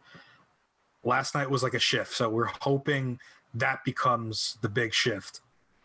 So I think that's the thing. But I did want to ask you, John Collins, heading into the series, that was probably my second main concern. Bogey, I know, was going to be good no matter what. He's just a bucket getter. John Collins, though, he had 12 points in Game 1, shot pretty well. Game 2, he's pretty non-existent. Has there been, he's a 17-point per game score in the regular season. What's going on with him? Was he in? Pardon me if I'm ignorant on any injury or coming into the postseason, but what's his deal, you think, that's not bringing the usual John Collins? Yeah, I mean, it's been a funny season for him in that, one of the reasons that the Hawks kind of clicked this season is that Collins went from somebody who was playing a lot of center to somebody who could play power forward with, a non-spacing center in Clint Capella, a roll man. And they're both really great roll men, but you can't really have two guys rolling at once.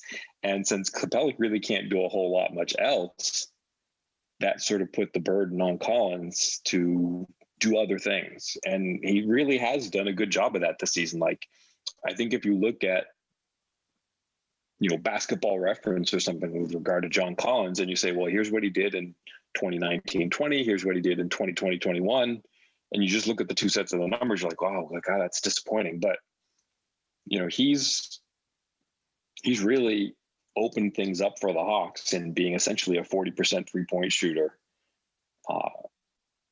And essentially giving the Hawks two rim protectors when he's out there playing with Capella.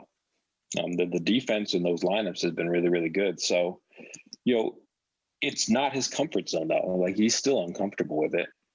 I asked him, I think the day they clinched the playoffs is what sort of sacrifices did you make if you made any? And he kind of clearly outlined that he's kind of gone outside of his comfort zone. His comfort zone is rolling in and getting touches in the post and kind of making really quick post moves. As soon as he catches, he's just doing a quick one turn over his left shoulder and just kind of elevate over his defender. And he's really good at that.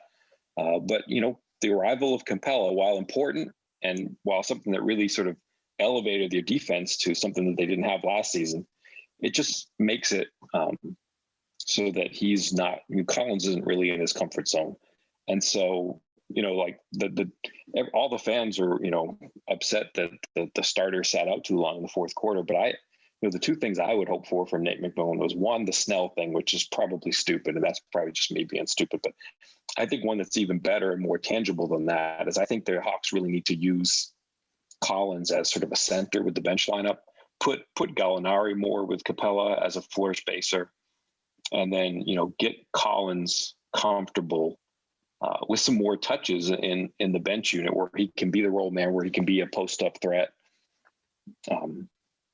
I just think they need to do that. Honestly, I thought they need to just cut the Okongwu minutes. And I get both sides of that too. You want to play a rookie center because he's the future. I mean, he's a good player. He's going to have a nice NBA career. Are the Hawks winning the NBA title this season? Probably not. So you play him for 5 minutes in the postseason and he dips his toe in the water, but they're going to lose those minutes. So if you're really trying to win the series, I think you kind of put Okongwu aside and give Collins those minutes with the bench. But it's weird. The other thing I think is that this is sort of a physical series, and Capella and Collins, you contrast that to Gibson and Randall. Collins and Capella are screen slippers. They want to set the screen and they want to be out before contact. And you look at, Randall and Gibson, it's almost like a run game in football. They're just beating the snot out of you. They want that contact. And I honestly think, you look at the Hawks shooting 27% from three or whatever, and yeah, they missed some good looks, but I think there's a physical grind there. You try to fight over enough screens and you take enough blindside blocks from tight ends, and by the fourth quarter, you're going to feel that a little bit. Yeah, and I like your point. I mean, well, I hope it doesn't happen because it would make the Hawks better. But because, like when Capella's not on the floor, you guys aren't really getting rim protection anyway. So it's not like the Okongwu minutes are really giving you anything. So you would benefit from having John Collins be at the 5 and operate that way. So I really hope that. I mean, Okongwu has a bright defensive future, but it's like it's in something like a all 5 switch lineup. Like he's going to be like the kind of center they can hang with a point guard. He's like 6'8". He can move. He's got a huge wingspan, but he's not, drop, pick and roll coverage. Whatever you come at near the rim, I'm going to go up and get it. He's not really that kind of player. So you're exactly right. They lose a lot of rim protection, partly because of what kind of player he's going to be, and partly because he's just a rookie that doesn't react quickly enough. Yeah, and so in terms of the defense, because offensively, I want to know why Tom Thibodeau isn't just attacking whoever Trae Young is on. I mean, maybe less so when he's on Reggie, but like in game 1, Trae Young he was able to be hitting on RJ, and in game 2, he was able to be hitting on Burks, and we only went to each of them once. So I'm just wondering, do other teams attack him? Is that where other teams? It just seems like the easy way to attack the Hawks defense, and if so, how does McMillan usually respond to that? I mean, for a while, they've had to do other things. They've had to kind of stretch Bogdanovich and Herter into being sort of point of attack defenders when that's not really their strength. And they've both, been surprisingly good in that role. Like Bogdanovich is smart and he's really strong, but he's not really the kind of player you want trying to fight over a screen. But he and Herter have done a good job of that over the 72-game season. But then they got Hunter back, and he's really the guy that they want to use as their point of attack defender. They had a 2-game set early in the season with Brooklyn, and he was just absolutely masterful on Kyrie as sort of a point of attack defender. And it's not really something that he did last season, so it was kind of a surprise to see it this season. But he's really the guy that when there's one sort of elite ball handler, I think the Hawks are going to try to use him, and they're going to put Trae Young on somebody like Bullock. I think that's somebody who's not huge, who's more of a jump shooter. They want to use Trae in that role, and when we talk about perspective, I think the big thing for Hawks fans, and maybe they're kind of not seeing the forest for the trees at this point, but Trey is completely a different player than he was 12 months ago, or 18 months ago, or whatever it was, like the midpoint of last season, where he just really wasn't engaged defensively. And he's never going to be a plus defender, but he's gotten to the point where he sticks his nose in enough crap and just, he's making the rotations, he's making the closeouts. He knows where he's supposed to be, and he's doing it. And obviously he's always going to be small, but it's harder to take advantage of him now than it was 15 months ago. And conversely, I kind of think that the Hawks, we talked about the Peyton thing before. I think sort of both teams have done a bad job hunting mismatches, and I think they kind of need to try to find Rose a little bit more and try to make him work defensively, just because he's not as good a defender as Peyton, and you kind of wear him down that way. Yeah, it's interesting because, like, Rose, for example, this is the best defense we've seen him play, which is like weird because his first stint he was here, he averaged 18, 5, and 5. And like you look at that and you think, well, no matter who that is, no matter what team, that's a pretty good year. But it felt like it was such empty stats. And now he's averaging like 14, 5, and 3. And we're like, this is the best version of Rose we've seen.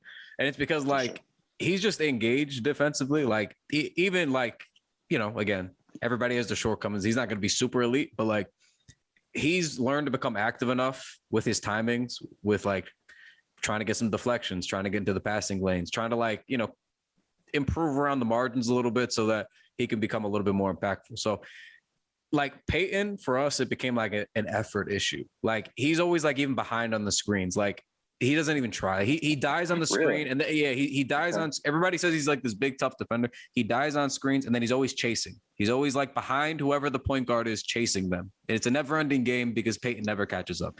So in theory, yes, like Peyton should be the better defender. And maybe at one point he was, but like that, it shouldn't have sailed, but that ship has sailed. So I don't know. But in terms of like, yeah, if you want to try to beat the Knicks, like even still, like that would be the way that you would do it. You're correct, is my point, even with Rose being a better defender, because RJ's been a really good defender. Like you don't, that's an issue. He's very strong. He's very big. Like that's a big hulking frame as a 2-guard, 3-guard. You don't want to deal with that. Reggie's like big, but like he's still a capable defender. Right. And then on top of that, Randall's become a very, very good defender this year. He held Hawks 0-15 yesterday. Like he's learned to become a good defender in his own right. We know about Noel or Taj or these other guys. So like, yeah, where would you want to attack if you're the Hawks? So you got to attack somebody. You would then want to try to pick on Derrick Rose the same way we're trying to pick on Trey to some degree. But yeah, it's an interesting game of chess though, because for example, I've seen like when you say Trey's a different player, I was watching yesterday and like the Knicks did a better job tightening up on Trey and trying to like leave DeAndre Hunter open or leave somebody like make somebody else beat you.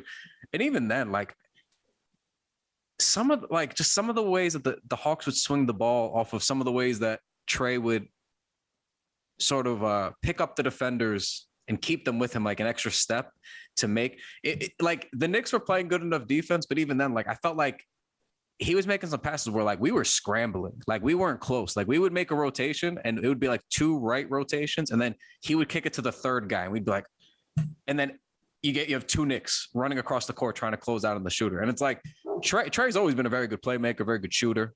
He knows how to work with that gravity. But like seeing him do it in the playoffs against the top defense, one that's already scheming for him and preparing for him in those first and second reads, and he's still finding those third reads, like that's when I think people don't give him enough credit, because it's like he's really making us work. Like it's not easy in the playoffs, your first playoffs, to come into the Garden and do 30 and 10, 30 and 7. Like that's hard shit. Like he's working, man. Like you're right. Like I think people aren't giving him enough credit in some regard for, because the fouls is easy. But he's definitely improved.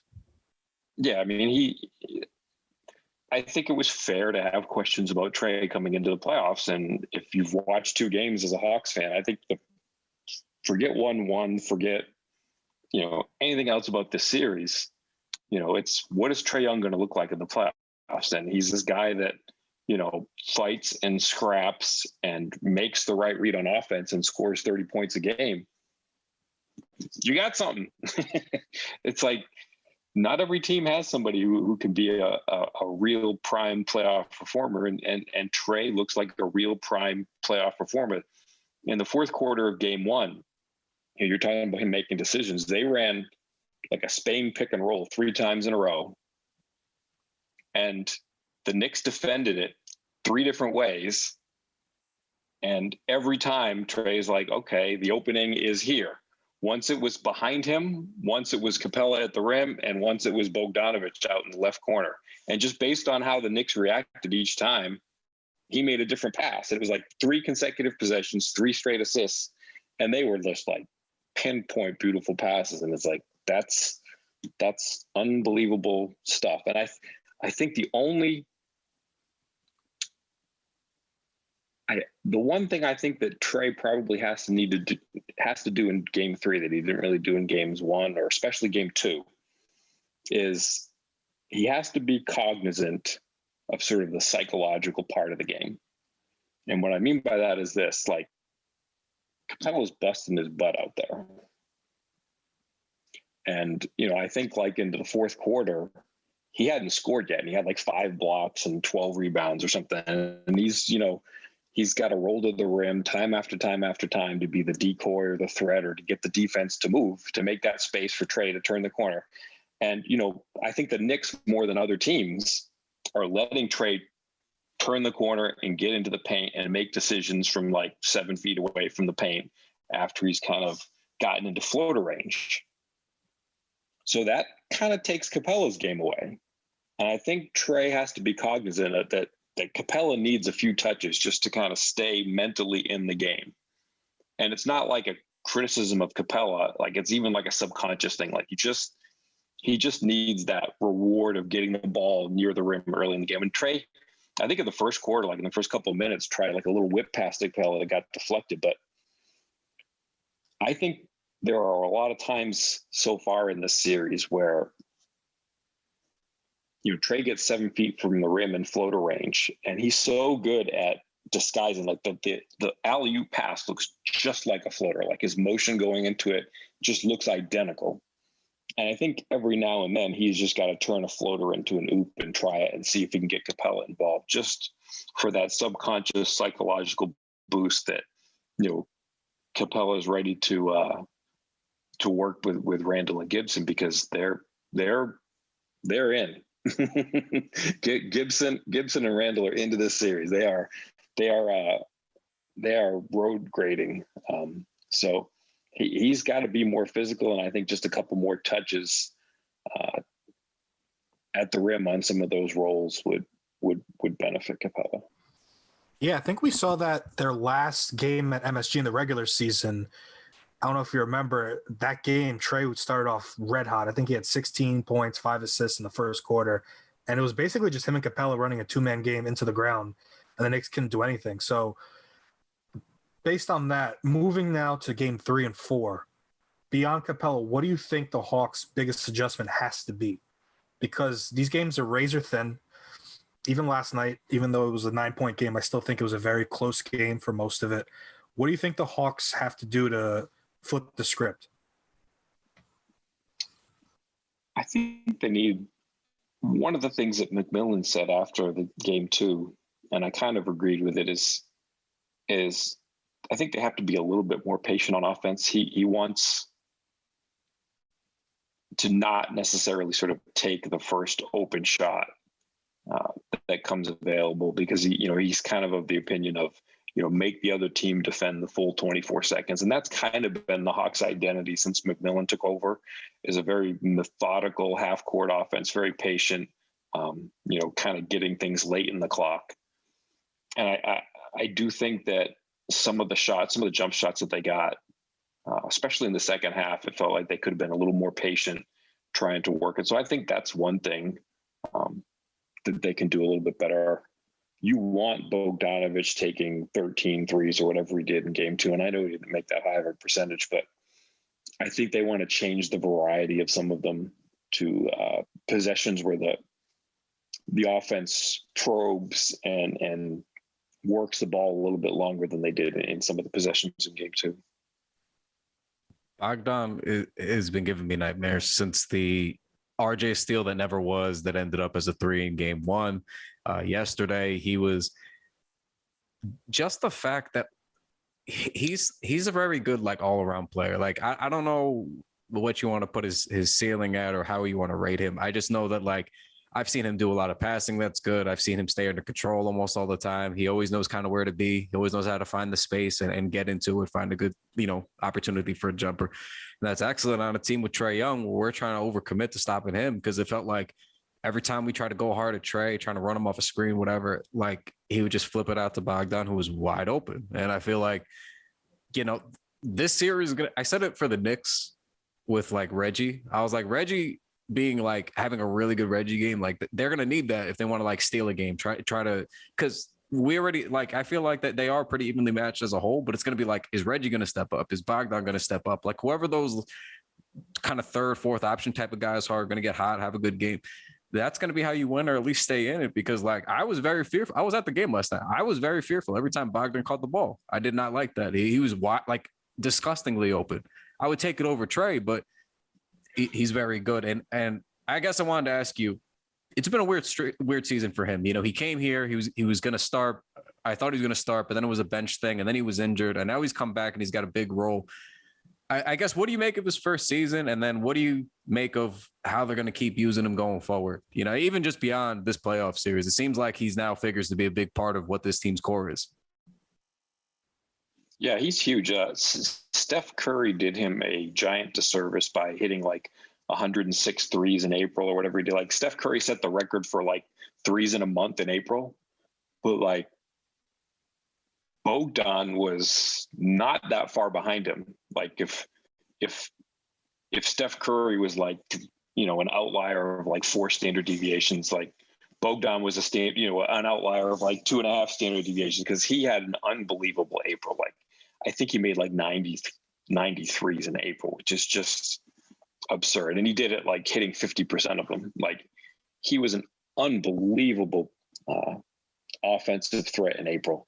But he's perfect next to Trae, like, in every sense, like, because he's an unbelievable shooter.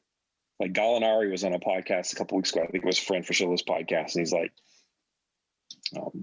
they asked him who was a better shooter, him or Bogdan, and he's like, well, Bogdan's probably a better shooter on the move. And then he said, there's a sheet up on the wall where they put, who's done the best at like 10 different drills. And he said Bogdan had the title for all 10. And, like, that's playing with Gallinari and playing with Trae Young. Like, Bogdan has all 10 records. It's like, that's pretty impressive. Like, but it's more than that, because, he's got to be other things, and he's very good in the clutch. A lot of teams are going to try to put 2 bodies on Trae. There's going to be a lot of trapping for Trae. I haven't really seen that kind of stuff with this series, but all season long, there was tons of, especially in April, that's part of the reason why he got 93s in April, was because there were so many teams that were just putting 2 bodies on Trae, just trying to bracket him. So you need a shooter, but you also need a playmaker, because if it's just a bunch of shooters and Trae makes that one pass isn't going to be enough. You need somebody who can make that second action happen, and Bogdanovich can do that. And then personality-wise, I don't think everybody gets along with Trae. Bogdan does. They are like thick as thieves. Like, they are on the same page. Like, they're talking shit to each other. They'll be out there, like, screaming at each other like 2 cabbies, waving their hands, and nobody makes anything of it. They, like, Trae's like, I love Bogdan. Bogdan's, I love Trae. We're both competitive. Like, they are on the same page, even to the point where they can tell each other to go, F off every once in a while. They like it. So he's just a perfect fit next to Trae. But he's going to have to shoot a little better. He didn't have the greatest shooting, and I suspect he will. He's been a better shooter at home than on the road this season. So if he makes 7 or 8 threes in game 3, I'm not going to be shocked. Yeah. So my last question to you, because, we are obviously biased. It's just the way that it goes. So when we do our preview pods and everybody asks us what we think, it's always going to be Knicks in some number of games. Like, I I like always saying Knicks in 6. To me, Knicks in 6 made sense. I don't see how this series goes anything less than 6 games personally, but in your opinion, if you had to try to be unbiased, which I know for us is generally impossible, but for you, what is your general vibe in the series? Because for me, like, although I'm hopeful that my New York Knickerbockers figure this thing out, I would not be surprised if the Hawks won in 6. I would not be surprised if the Hawks won in 7, because to me, when you're this evenly matched, I can't be surprised by any outcome. What's your gut now that you've seen the Knicks kind of respond in one way, shape, or form to getting punched in the teeth that first game? What's your general feeling moving forward, and maybe how the Hawks might adjust? Yeah, I think it's going to be a very close series. I sort of suspected the Hawks might do well in this series, and I think if you look at some of the computer models that had sort of laid out outcomes for this series, a lot of them favored the Hawks, and I think some of that was because the Hawks were hurt so much this season, had a lot of injuries. But I worry about the Hawks a little bit. Now that I've seen a couple of games, I worry about those matchups in the paint. The rebounding in the regular season is different than rebounding in the playoffs. The Hawks were a very good rebounding team in the regular season, and they've struggled a little bit in this series, and it doesn't look fake. It looks real.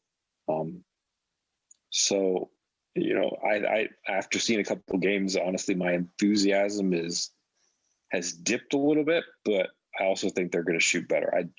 I think Randall's going to shoot a lot better, going forward in the series, but I also think, Collins and especially Gallinari.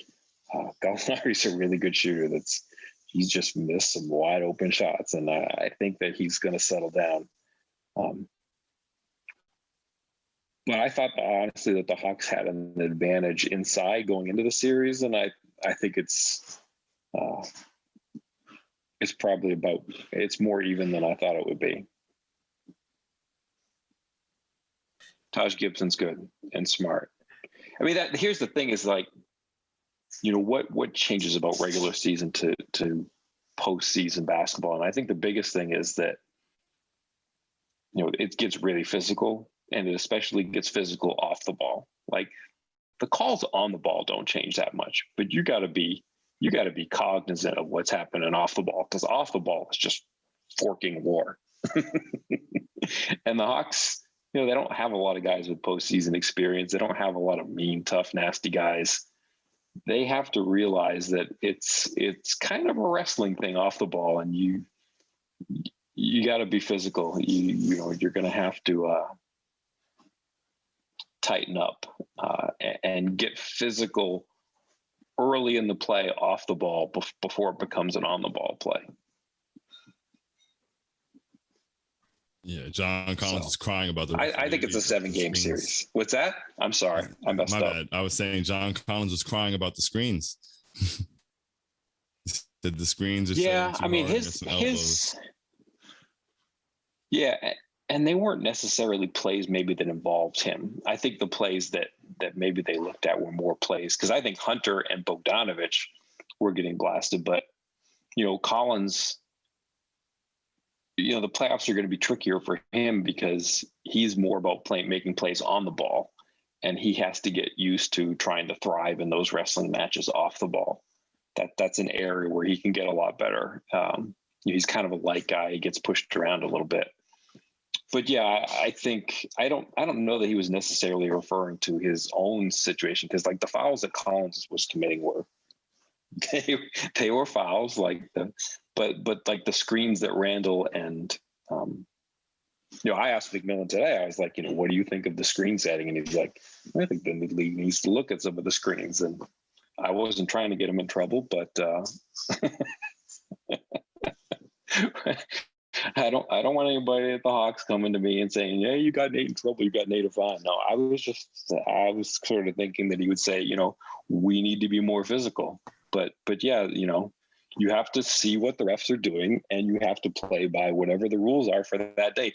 Taj Gibson is a genius, because when he sets a moving screen, like his heels and his toes don't get like more than like 4 inches off the ground. It's like this little like deer shuffle where the feet barely move. Like that's an important skill. Like, you got to get good at that. And if he can get away with it, you need to watch the video and you need to get away with it too. Like, learn and evolve and adapt to what the situation at hand is. That's something that the Hawks are going to learn about themselves in this postseason, I think. Yeah, young teams is the end of the kind of the theme here. Young teams are going to have to learn how to, like, what the playoffs are about. Like you said before, playoff rebounding is different than regular season rebounding. Everything's different in the playoffs. The way they scheme against you, how they're going to close out on you, how they're going to grab you on screens, how physical they're going to be on those things. So it's a learning curve. And for a lot of guys who haven't played here consistently yet, like, you don't know why those things are. It's going to feel different. Like, I don't even blame John Collins to some degree. Like, as a Knicks fans, I like reacting to it, of course. But, like, it makes sense when, like, you haven't been here before and suddenly you're dealing with a much more physical game. It's going to be like, I've been playing 3-4 years. I never had to deal with all this. Now this is not a foul. It's a different thing you got to get used to. But that's why the playoffs are the playoffs. So, you got to test your mettle here. So we're going to see. But, really, really a fun series so far. I think Hawks fans, Knicks fans had, pretty high expectations for the entertainment value in this one. And I think through 2 games, it's been great theater, aside from that really just disgraceful piece of shit fan who wanted to spit in Trey's direction yesterday. But aside from that, and him swiftly getting banned for life, thankfully, or indefinitely anyway, I would hope for life. I don't see any reason why you would need to lift the indefinitely on that. But aside from that, it's been great theater. Trey's been an excellent villain, excellent heel, embracing it. That's the way that you want. And he's showing up every, not just with the words, he's showing up big in big moments across the whole game. The Knicks defense finally stepping up. Randall figuring out a way to try to win them that game yesterday. So 1-1 split going to Atlanta is like, that's kind of how you want it. If it was 2-0 in either direction, it would have felt a little bit like disappointment. I mean, this is how it's got to go. It's got to go tit for tat all the way to the end, and may the best team win. So, Kevin, really appreciate you hopping on and talking a little Knicks Hawks with us. It's nice to not always just get the Knicks perspective on things. So really appreciate you coming on and making the time for us. Thank you. It's good to have both sides. I like seeing the Knicks side of you too. So yeah, appreciate you coming on. We'll talk more on Twitter and everything. But hope everybody enjoyed this pod. Hope that you enjoy the perspective. Give us a 5-star rating and review. Check thenixwall.com. Follow the Knicks Wall, and of course, make sure you follow our special guest Kevin Chouinard here. Again, writer for thehawks.com. This is somebody you want with your Hawks analysis, definitely for this series. You can follow him at KL Chouinard. That's KLCHOUINARD. So go follow him on Twitter. You won't regret it. And on that note, we will talk to you guys next time. Take it easy. Have a good one. Thanks, Kevin. Adios. Peace.